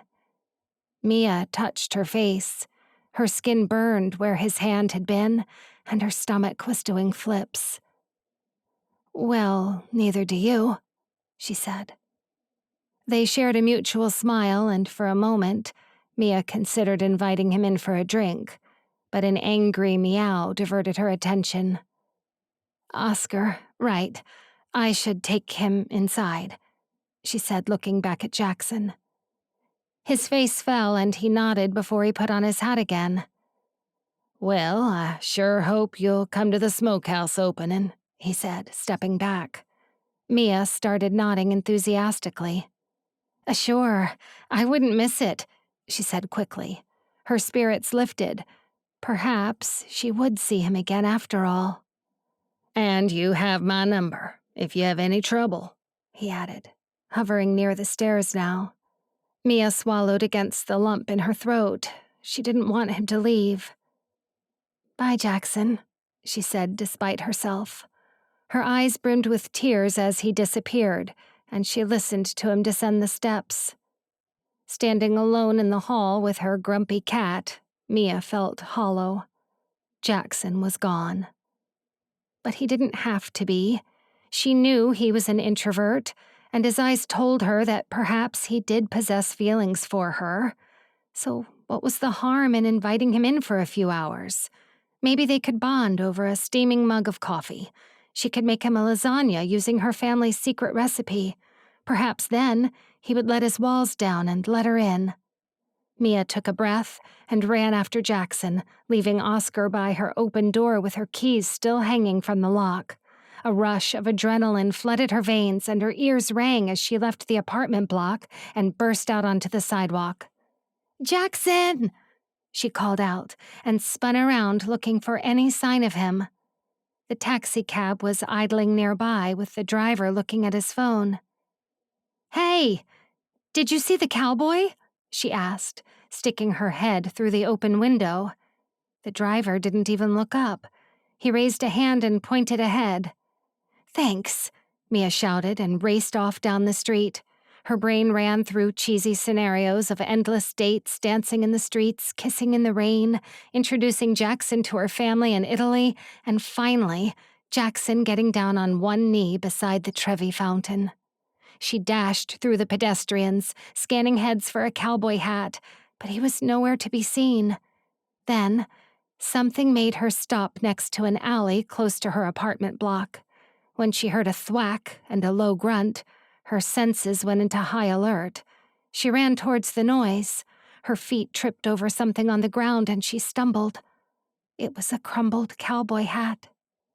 "Jackson!" A group of Mexican men surrounded a tall figure, and Mia gasped as she watched them wrestle the person into the back of a black car. "Let him go! I'm calling the cops!" Mia shouted, running as fast as her legs would carry her. She pulled her phone out and fumbled to make a call, but instead of dialing 911, it called the last person she spoke to, Emily. "Leave him alone! Get your hands off me!" Mia screeched. Two of the Mexicans took her arms and held her roughly. Mia scrambled to break free, but in the scuffle, her phone clattered to the ground and the screen smashed at her feet. The Mexicans spoke to each other in Spanish, while Mia snarled and wrestled like Oscar at the vet. But then, something hard struck the back of her head, and everything went dark.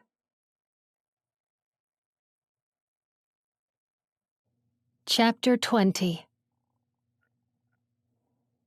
Jackson woke up to a murder of a migraine. His shoulders throbbed.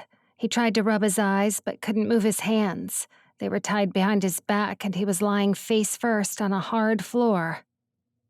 "Jackson! Oh, thank goodness you're still alive." Jackson shuffled onto his side and looked around at the sound of a familiar voice. "Mia?" he said faintly. "Over here." Jackson craned his neck in the direction of her voice and groaned. Mia was sat up, but there was blood on the side of her head and she was tied to a chair. "What are you doing here? Where are we?" He kicked his legs and shuffled around in a vain attempt to free his hands, but the rope only grew tighter. "I came after you. Then I saw you getting beaten up and instincts took over." Jackson stopped moving. He didn't remember getting beaten up. After he left Mia's apartment, he'd taken his bag out of the cab and headed for the city center, hoping to walk off the ache in his stomach. Out of nowhere, something hard had struck him on the shoulder and the pain was so severe his vision went black. He must have passed out. "Did they hurt you? Did they do that to you?" Jackson said, nodding to her wound. He rolled onto his back, bent his knees, and pushed himself to a seated position facing Mia. She gave him a false smile. "I'm okay," she reassured him.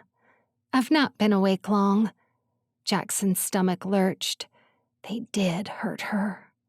A fire burned inside his chest, and he grit his teeth. He had made a promise to keep her safe, and he'd failed.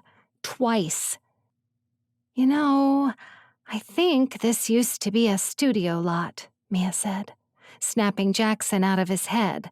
He looked around. The ceiling consisted of sheets of metal several stories high, and a stack of fold-up chairs lay next to the wall on the side. They were in a vast and empty room, or at least it seemed empty at first. He craned his neck to look behind him and almost laughed. An old Wild West town stared back at him, complete with crooked wooden buildings, swing doors, and stacks of rope hanging from a fence. A huge crane hovered over the dirt road and a carriage lay on its side. "Well, I'll be," Jackson said to himself. He forgot the situation for a moment and allowed a smile to take over his face. The amusement was short-lived. A loud bang reverberated through the room and Jackson was immediately on edge again. Several footsteps followed. 2 Mexicans walked over. They each had an identical tattoo of a snake climbing their neck, and they walked with a slight limp. Were these the same men Jackson had shot? If so, Jackson knew he could use that to his advantage. One of them raised a phone like a gun and took pictures of Jackson, then turned to Mia and did the same. Then they spoke to each other in Spanish, as if Jackson and Mia were not even there. "Gentlemen, I thought we had come to a deal," Jackson said calmly. The 2 men looked at him, their dark brows raised. Then a look of humor washed over their faces as if they'd been struck by the same joke. "Fool," one of them said. He spat at the floor, narrowly missing Jackson's boots. But the other one held his arm out and pressed his hand against his friend. The 2 began to mutter in Spanish again. Their conversation became heated, and it seemed like they were having an argument when finally they both turned and left the building. The scraping metal told Jackson they were locked in. "I wish I could understand what they were saying," Jackson said with a sigh.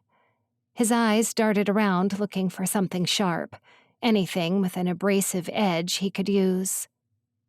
"I understand," Mia said. Jackson looked at her in surprise. She shrugged back at him. "At least I got the idea. Did you forget I'm Italian?" Jackson shook his head. How could he ever forget? Her long, glossy black hair and olive skin served as a constant reminder that she had Italian heritage, not to mention her curves. He swallowed and gave himself a mental shake. Now was not the time to be thinking about her figure. He tried to focus on what she was saying. "They said the money was not enough. that the damage we caused means we owe a great debt to them. Huh. You know, somehow I thought the deal was too good to be true. Mia glared at him. Then why did you just leave me? Jackson cast his eyes to the floor. I shouldn't have done that. I didn't want to, believe me. I tried to think of a reason to stay. I came running after you, Mia said. Jackson met her gaze and cleared his throat. There was something about being in a life-or-death situation that took away all of his nerves. If he didn't talk now, he could be dead later and she'd never know his true feelings. Mia, I've wanted to kiss you from the moment I saw you at your office, he said fervently. Mia shook her head. Then why did you pull away when I... Mia bit her lip, her angry expression softening. I'm sorry, Jackson said quickly. I'm not like my brothers. I don't just kiss a woman because I want to, and I sure as heck don't usually have such strong feelings for someone I barely know. Mia shuffled forward, and the chair legs squeaked as she dragged them across the floor. Go on, she urged, looking at him through her dark lashes.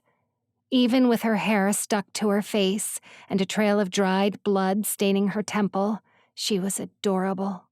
More than anything, Jackson wanted to cradle her beautiful face and muzzle his nose against hers. Then, he remembered that would probably hurt her even more. What did those men say? How long do you think they'll be gone? Mia's earnest expression turned into an angry pout, and Jackson wanted to laugh.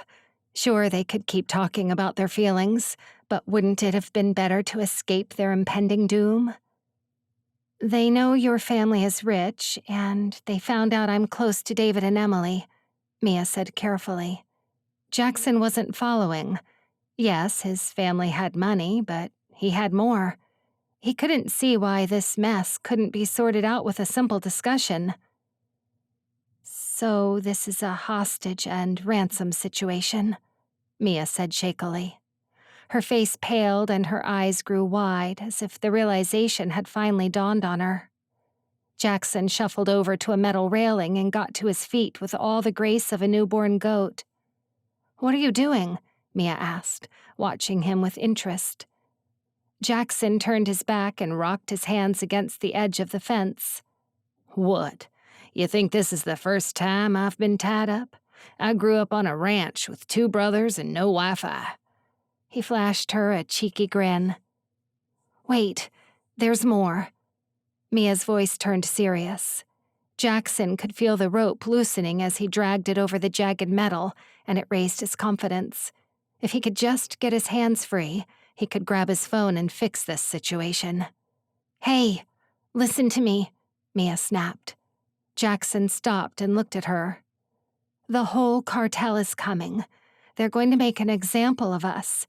Once they've got the money they want, they're going to kill us both. Jackson dropped his hands as her words hung in the air. Why would they want us dead? Then the money stops. Why not keep bribing me until all the money dries up? Mia gave him an incredulous look. And then, kill us? You think that's a better plan? Jackson shook his head and kept sawing the rope. His shoulders burned with every movement. It buys us time, he said through gritted teeth. As the bonds snapped and fell to the floor, the metal scraped his hands. Undeterred, he massaged his wrists and hurried over to Mia. Come on, let's get you out of this, he muttered, beginning to untie her. Jackson, did you hear me? There's no use. The whole cartel is on its way. This is it. Game over.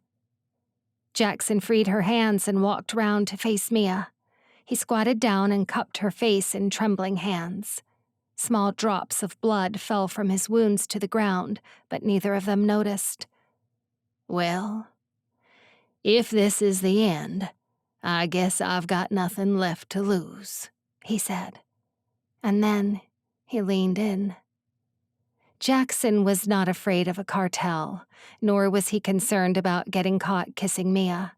But the thought of not kissing her scared him. He moaned as they moved in unison. It was as if they had practiced this very moment in another lifetime. He caressed her cheeks with his thumbs and deepened the kiss until Mia squealed. She wrapped her hands around his neck and her lashes tickled his face. If Jackson was a comic book hero, kissing Mia was the very thing he needed to reach maximum power. Every part of his body buzzed, and he suddenly had the strength of 10 men. They broke apart, and he stood, pulling her up with him. "Come on," he said firmly, blood pulsing through his veins at top speed. "What are you doing?" Mia asked, still breathless from their passionate embrace. Jackson smirked as he gestured to the set. "So a whole drug cartel might be showing up to kill us at any minute. But this is my town," he said with a grin. "You wanted to tame me? Let me show you what being a true cowboy really looks like."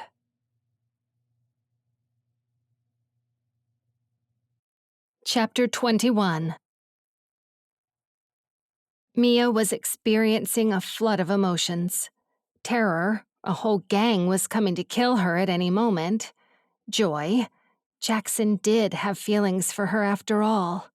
Worry, the cartel wanted to get rid of everyone who knew about this. That included Emily and David, so they were in danger too.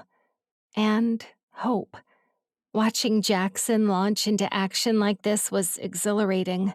He was climbing the wooden buildings with rope over his shoulder, setting up old-fashioned booby traps and occasionally giving her a cheeky grin.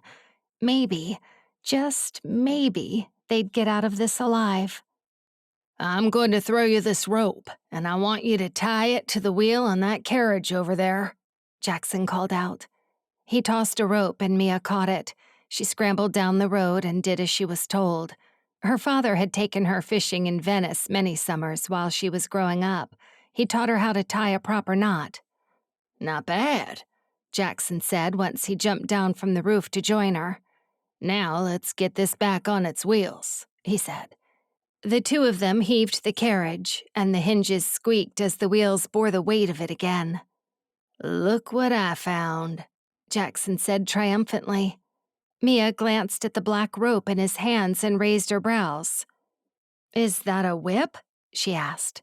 It had a smooth leather handle. Jackson grinned. "Yes, ma'am." He tied it to his belt and picked up a bundle of rope from the ground. "What are you making now?" Mia asked, as Jackson set to work tying it up. "The final weapon we need," he said. Then he held up the rope to Mia as a circle.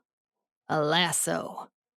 Before Mia could say anything, a scrape of metal echoed in the huge lot, and they exchanged looks. Without hesitation, Jackson gave her a kiss on the lips and squeezed her hands. "Showtime," he whispered. He pressed his phone into her hands and grazed his lips against her ear. "Stay out of sight and keep checking the signal. Soon as you get any, call the cops." Mia began to tremble, her eyes brimming with tears. A couple of hours had passed, and she had got so caught up in the preparations for this moment that only now was it all beginning to feel real. Jackson could die. She could die. And this could be their last time together. "Stay alive," she said.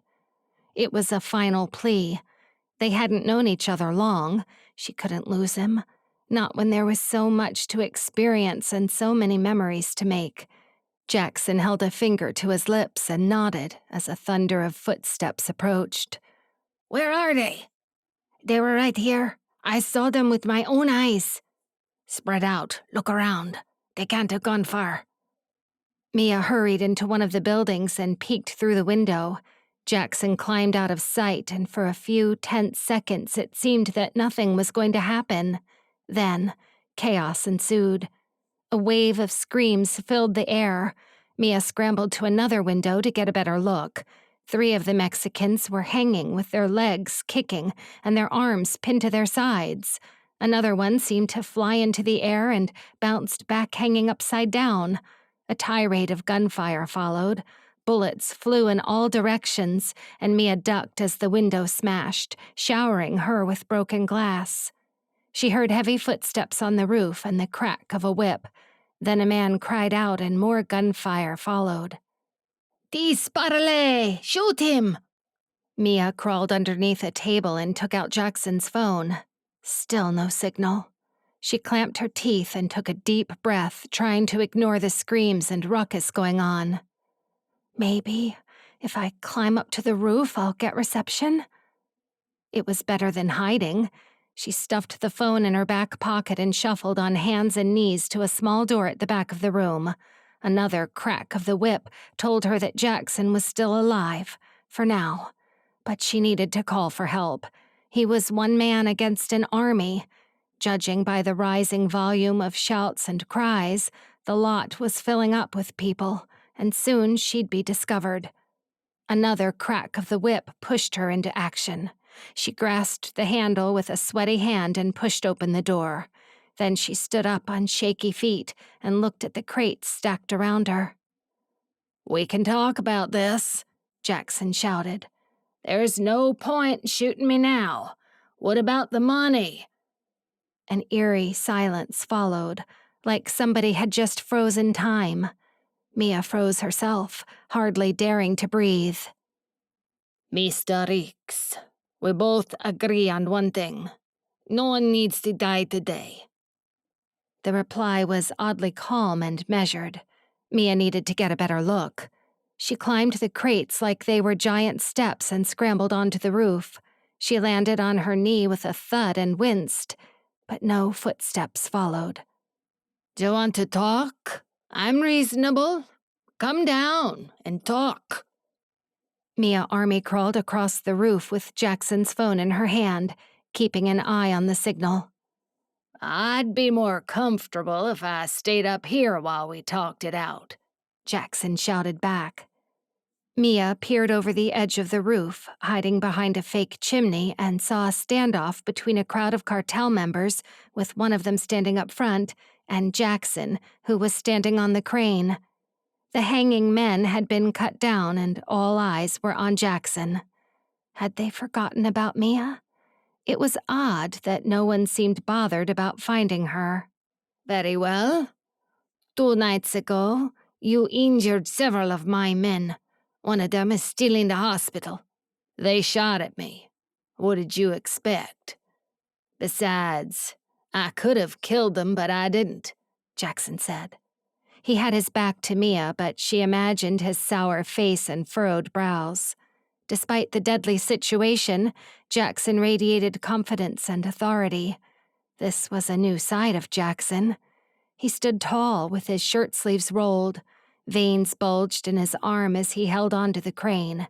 He had the whip raised, ready for its next victim. The Mexican leader looked up at him, the very vision of cool and calm collectedness. "You're a businessman, Mr. Reeks," he said. "Surely you can appreciate damage, limitation, and risk assessment." The main Mexican wore snakeskin boots and a satin black shirt with the 2 top buttons undone. He dragged a finger and thumb down his black mustache and kept his beady eyes on Jackson. There must have been 50 men standing by, their firearms aimed at Jackson. One command, and he would be dead. Mia's heart raced as she glanced back at the phone. She couldn't just lay on the roof and watch the inevitable happen. She had to do something. But what? Jackson and the Mexican continued their conversation as Mia saddled past the chimney and tiptoed to the edge of the roof. Next to her was a much taller building, with a ladder propped up on the side. Mia removed her sandals and took a deep breath. Struck with an urge to climb higher, she bent her knees and took the leap. But just before she landed on the ladder, a hand fisted the back of her shirt, and she hovered over the edge. "Where do you think you're going?"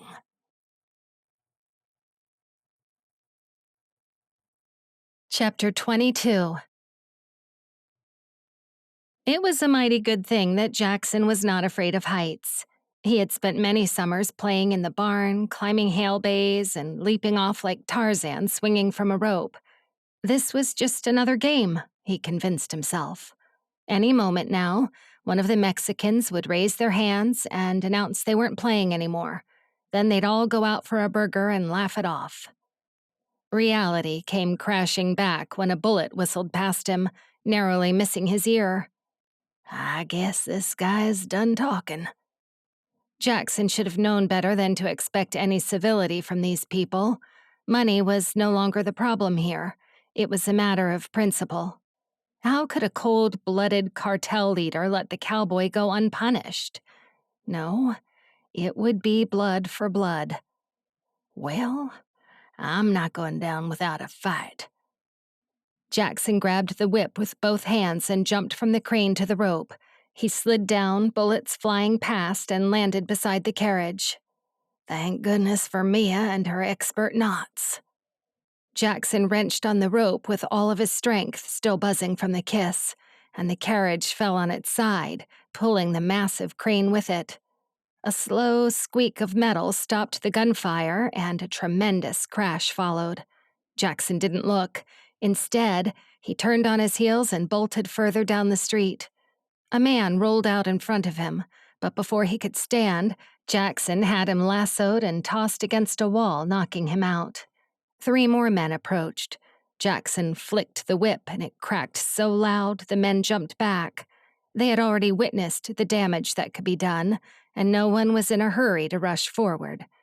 One of them flicked his wrist and a small knife came hurtling in Jackson's direction. He sidestepped and caught it with ease. "Rude?" Jackson said to the shocked Mexican. Then he threw the knife back at him. The blade impaled his foot, prompting the man to begin howling and hopping on the spot. A fight broke out. Jackson kicked and punched his attackers in the most delicate areas of their bodies. There were no rules. The men tried to fist his hair. They would have even clawed at his eyes if they'd been able to get close enough. But Jackson stayed one step ahead. It was as if he knew exactly what move they would make next. Jackson had always thought that humans were not a whole lot different from animals, especially when it came to fighting. It was an activity that took the body back to the prehistoric era. With nothing but pure adrenaline pumping in his veins, Jackson was driven purely by instinct. He had spent enough time wrestling unruly bulls and spooked horses to deal with these men. He made sure he paid attention to his blind spots. With his senses heightened, he could smell the salty perspiration of his assailants and feel the shift in the air whenever someone tried to approach him from behind. He was not there to kill anyone. Life was precious after all. But he did not hesitate to break a bone or stab a foot. He would do anything he could to stop these men from taking his life or hurting Mia. He disarmed 2 men and rounded the corner, being careful to breathe softly and stay in the shadows. Where was Mia? The #1 priority now was to find her and get out of here. He'd probably have to leave his whole life, forget the smokehouse, and go into witness protection with Mia. That didn't seem so bad. It sounded much better than funding a drug cartel and constantly looking over his shoulder for the rest of his life. He peered through the murky glass windows of the buildings, but Mia was nowhere to be seen. Had she somehow escaped?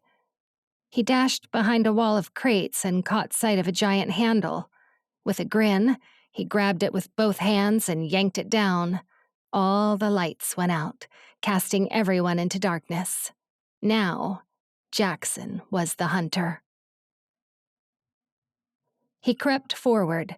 His hearing was sharp, and every hair on his arm stood on end. When a dark figure stumbled his way, he dug his thumb against a pressure point on his neck, and the body fell at his feet. Now, under the cover of darkness, he had the time to squat and rummage for the man's semi-automatic pistol. "You can't hide forever, Mr. Ricks." The Mexican leader was close, and Jackson knew his time was running out. Any moment now, one of them would turn the lights back on and then his cover would be blown. He tried to focus and listen for Mia's sandals hitting the floor. 2 more men shuffled forward, but Jackson was ready. He kicked their kneecaps, sending them crashing to the floor. Then he jumped over them.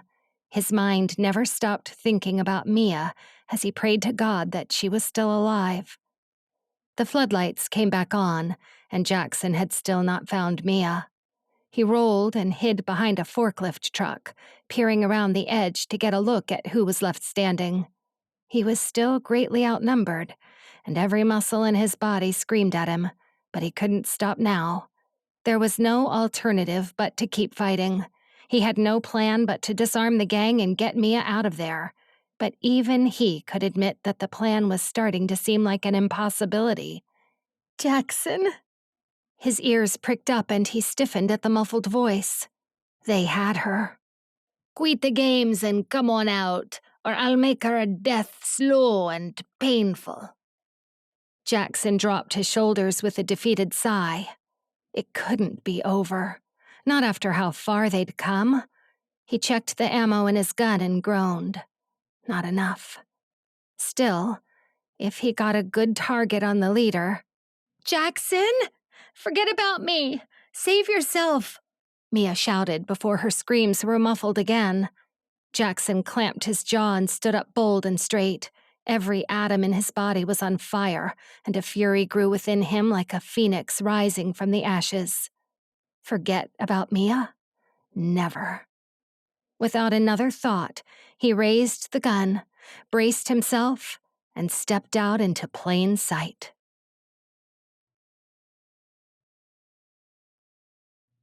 Chapter 23. Mia had seen enough movies to know what Jackson was thinking as he stepped forward. He had a gun pointing directly at the Mexican leader standing beside her, and his eyes were ablaze. Jackson was thinking he could be the hero, go out strong and successfully wipe out a whole cartel while dodging an impossible amount of bullets. The confidence in his face almost had her fooled. His whole body radiated energy like a protective force field. His fearlessness had everyone else on edge. The gang members twitched. A few of them stepped back and they looked to their leader for instructions. Yet Mia had a gun pointed to her own head and a sweaty palm pressed over her mouth. She didn't get a good look at who was holding her captive, but he smelt of Cuban cigars and was far stronger than she was. She didn't dare breathe. Instead, she stood completely still, never taking her eyes off Jackson, and wondering how they could possibly hope to get out of this alive. The deep chuckle from the man standing next to Mia made her skin crawl. "Looks like we have a stalemate," he said. "Go ahead. Shoot me. You'll be dead before you even pull the trigger." The crowd of Mexicans stayed still and silent. Their heads moved from Jackson to their leader, as if they were watching a game of volleyball. "It doesn't have to be this way," Jackson said. The gun in his hand remained pointed at the cartel leader. A chuckle spread like a wave over the Mexicans. "You're going to offer me money again? Why would you do that when you know I'll only have you killed afterwards? Give it up, Mr. Ricks. No matter what path you walk down, you shall always end up at the same destination." The leader paused. "Kill the girl." An ear-splitting explosion immediately followed, and Mia was certain that her spirit had leapt out of her body. That was it. She was dead for sure. Her vision grew hazy, and the Mexicans launched into action like a pack of wolves, piling themselves onto Jackson. He disappeared beneath them, and a heavy figure pushed her to the ground. Her head smacked the floor, and an angry, throbbing pain spread from her temples all the way to her toes. Dead people don't feel pain, do they? Her body was heavy, immovable. She felt like a lead statue lying face down on the floor like this. She shifted her hips and, with a howl, forced herself up. A body rolled off her back and she suddenly became light as a feather. A pale face stared back at her as she rolled the body over. The snake tattoo on his neck had a small cut, similar to Jackson's wounds. He wasn't dead, just shocked. Several sudden loud bangs had her drop to the floor again. "Nobody move! Get on the floor! Guns down!" The sound of weapons clattering to the ground gave me a pause for a moment. Big, booming voices shouted commands, and before her brain could catch up, the entire studio lot was filled with men in riot gear and assault rifles. "Ma'am, it's okay. We're the DEA." Mia raised her head from the ground and sat up shivering. A man in full body armor offered her a gloved hand and helped her stand. "Jackson, is he okay?" Mia stumbled forward, her eyes scanning the sea of men. The Mexicans who were not lying unconscious on the ground were being cuffed. The leader somehow maintained dignity as he was arrested. His dark eyes glinted at Mia, like a snake eyeing its prey. But he did not speak. He was plotting Mia's death, probably. But she didn't care. She staggered through the mass of people searching for her cowboy. "Jackson! Jackson! Where are you?" The crowd parted and she spotted a man in a ripped, checked shirt, lying face down on the ground. Mia collapsed on her knees and clamped her hands over her mouth to muffle a scream, her heart breaking into a million pieces. But then, his back rose and fell, and his arms moved. Mia's heart jolted, and she broke into a run. "Jackson!" She fell by his side and pulled him over. He moaned and looked at her with a scowl that reminded her of Oscar whenever she woke him up in the morning. "You're hurt," Mia said through tears. She propped him up on her lap and stroked his dark hair with a shaky hand. "This," Jackson muttered, his brows furrowed. "It's nothing." He brushed a hand aside and let it drop by his side. "You should have seen me after Carson talked me into bull riding. I had 2 broken ribs, a punctured lung, and I couldn't laugh for a month." Mia bent down and pressed her lips to his. "You're going to be okay," she murmured against his skin. "I'm going to take care of you. I promise." As she pulled away, Jackson grabbed the back of her neck and grazed it with his thumb. "Only if you let me take care of you too," he whispered. Mia smiled through tears, her heart squeezing. "Deal," she whispered back.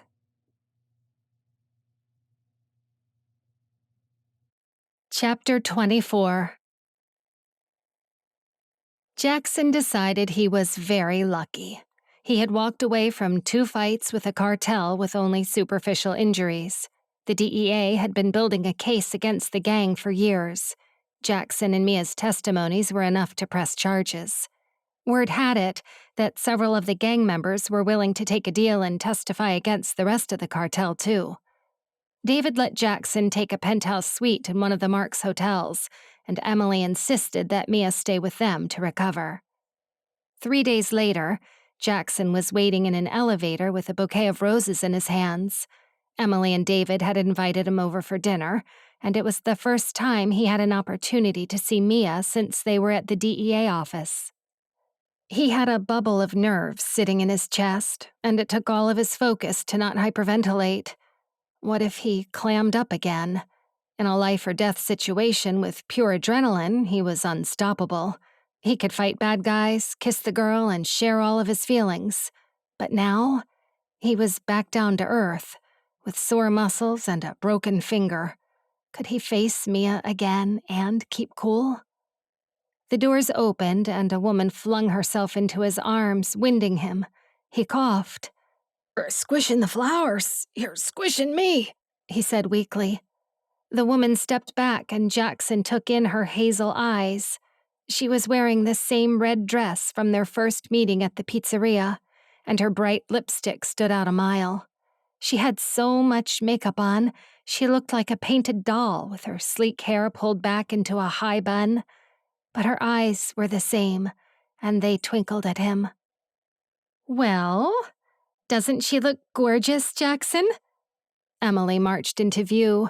Her slender arms were folded and perfectly shaped brows were arched. Jackson walked in and removed his hat. "Yes, ma'am," he said with a nod. Mia gleamed at him. Emily did most of the talking during dinner. Jackson was stunned that someone could have so much to say. I just don't understand how the DEA knew where we would be, Mia said with a puzzled look. Emily and David exchanged looks. You called me, Emily said, looking pointedly at Mia. I thought you'd put two and two together. But my phone smashed. It's probably still lying in the alley by my apartment. She raised a hand to her mouth. I should have looked for it when I went back for Oscar.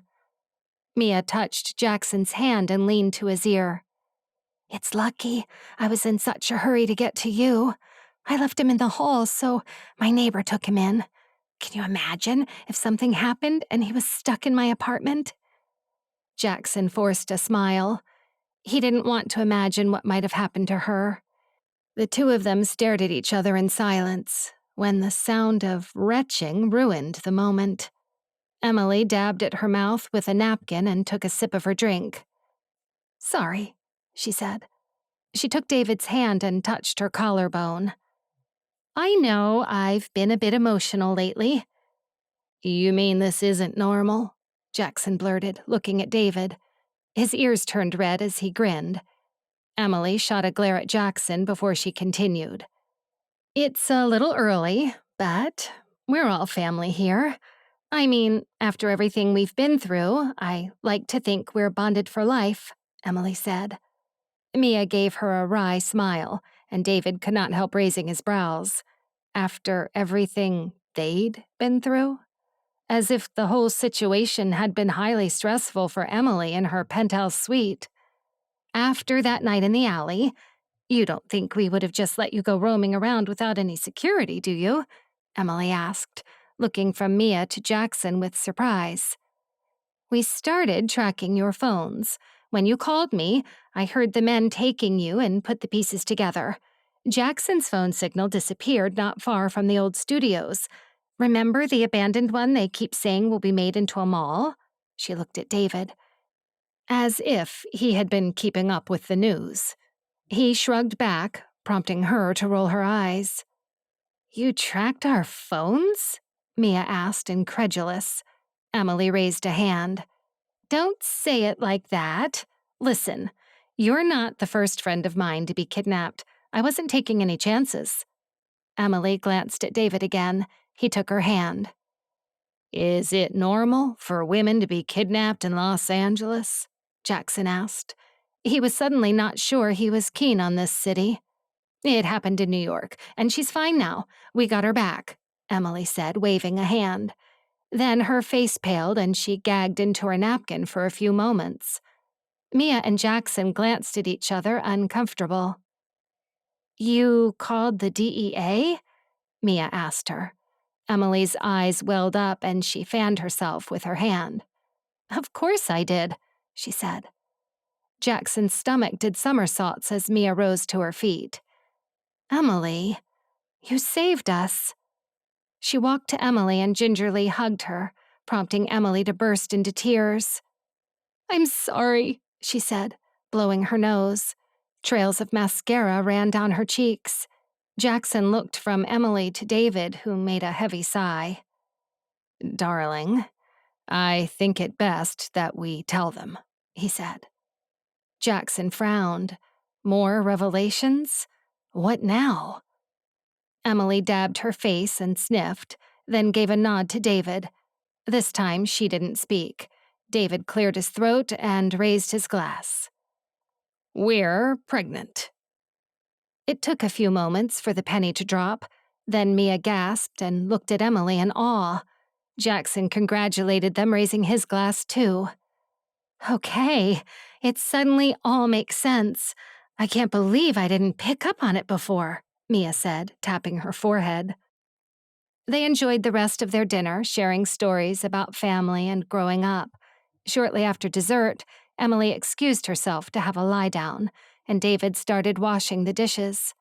Jackson offered to help, but David shook his head.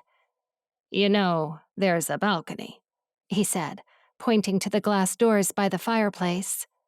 The view of the city is quite impressive under a full moon." Then he looked pointedly at Mia, who was standing with her back to them, looking out the window. Jackson joined her and slid the door open. "Would you like to join me outside?" he asked. Mia grinned at him and they walked out onto the small balcony. He slid the door shut behind him and walked over to Mia. She shivered, and he instinctively wrapped his arms around her. Feeling her body in his embrace felt natural, comfortable, like they were two pieces of an incomplete puzzle made whole. "You know, I don't want to be a matchmaker," Mia said thoughtfully. Jackson hummed. "Really?" Mia turned around to face him and rested her hands on his shoulders. "Really. I don't know what I want to do yet, but coming back here, having Emily dressing me up like this, being back in the city, it's not me." She blinked up at him. Her eyes glowed in the moonlight and Jackson's heart warmed. "You know," he said softly, reaching for the back of her head, "this is a great look, but I think there just might be a cowgirl in there somewhere." He pulled out Mia's hair tie, and she shook her head, allowing her hair to fall freely below her shoulders. She said softly. Then she pulled out a tissue from her purse and rubbed it over her lips. "I think I'm going to take some time to travel. Any ideas where I could go?" Jackson grinned as she pulled the tissue away, leaving her natural lips slightly blotchy. "My uncle has a ranch in Montana," he said. Mia's eyes lit up. "And I think you're right. Maybe Arnie's Smokehouse doesn't belong here." Mia pressed her finger to his lips. "Or maybe it's just you who doesn't belong here," she countered, hovering dangerously close to his mouth. Despite a full stomach, Jackson's other appetites grew. He licked his lips and inhaled the floral scent of her perfume. "So, Montana? How about it? Will you come with me?" he asked. It was a crazy question. A week ago, Mia was a stranger. Now, he wanted her to meet all of his family. He could even see a trip to Italy in the near future, too. Somehow, his filter had gone. The thoughts that would so often become stuck in his head now flowed freely. A dam had broken, and now all his thoughts and feelings would pour out forevermore. Mia brushed her lips against his with the softest of kisses and squeezed his shoulders. He ran his fingers through her hair and planted kisses on her cheeks, then on her forehead, and back on her lips again. "What are you doing?" Mia said through a laugh. "I'm kissing you better," Jackson said. He finally stopped and cupped her face with his hands. "It looks like I failed to tame you, cowboy," Mia said, humored. Jackson nuzzled her neck and laughed. "Maybe not," he said, turning thoughtful. "But it's only been a week. We have time, if you'll have me." Mia cocked a brow at him. "Have you?" Jackson's cheeks burned. He lowered his hands to her waist and squeezed. He never wanted to let go. "You want to travel. I want to be with you. How about it?" he said. Mia bit her lip. "That depends. Are you going to teach me to be a cowgirl?" she asked. Jackson couldn't stop the corners of his mouth lifting. "Yes, ma'am. I will."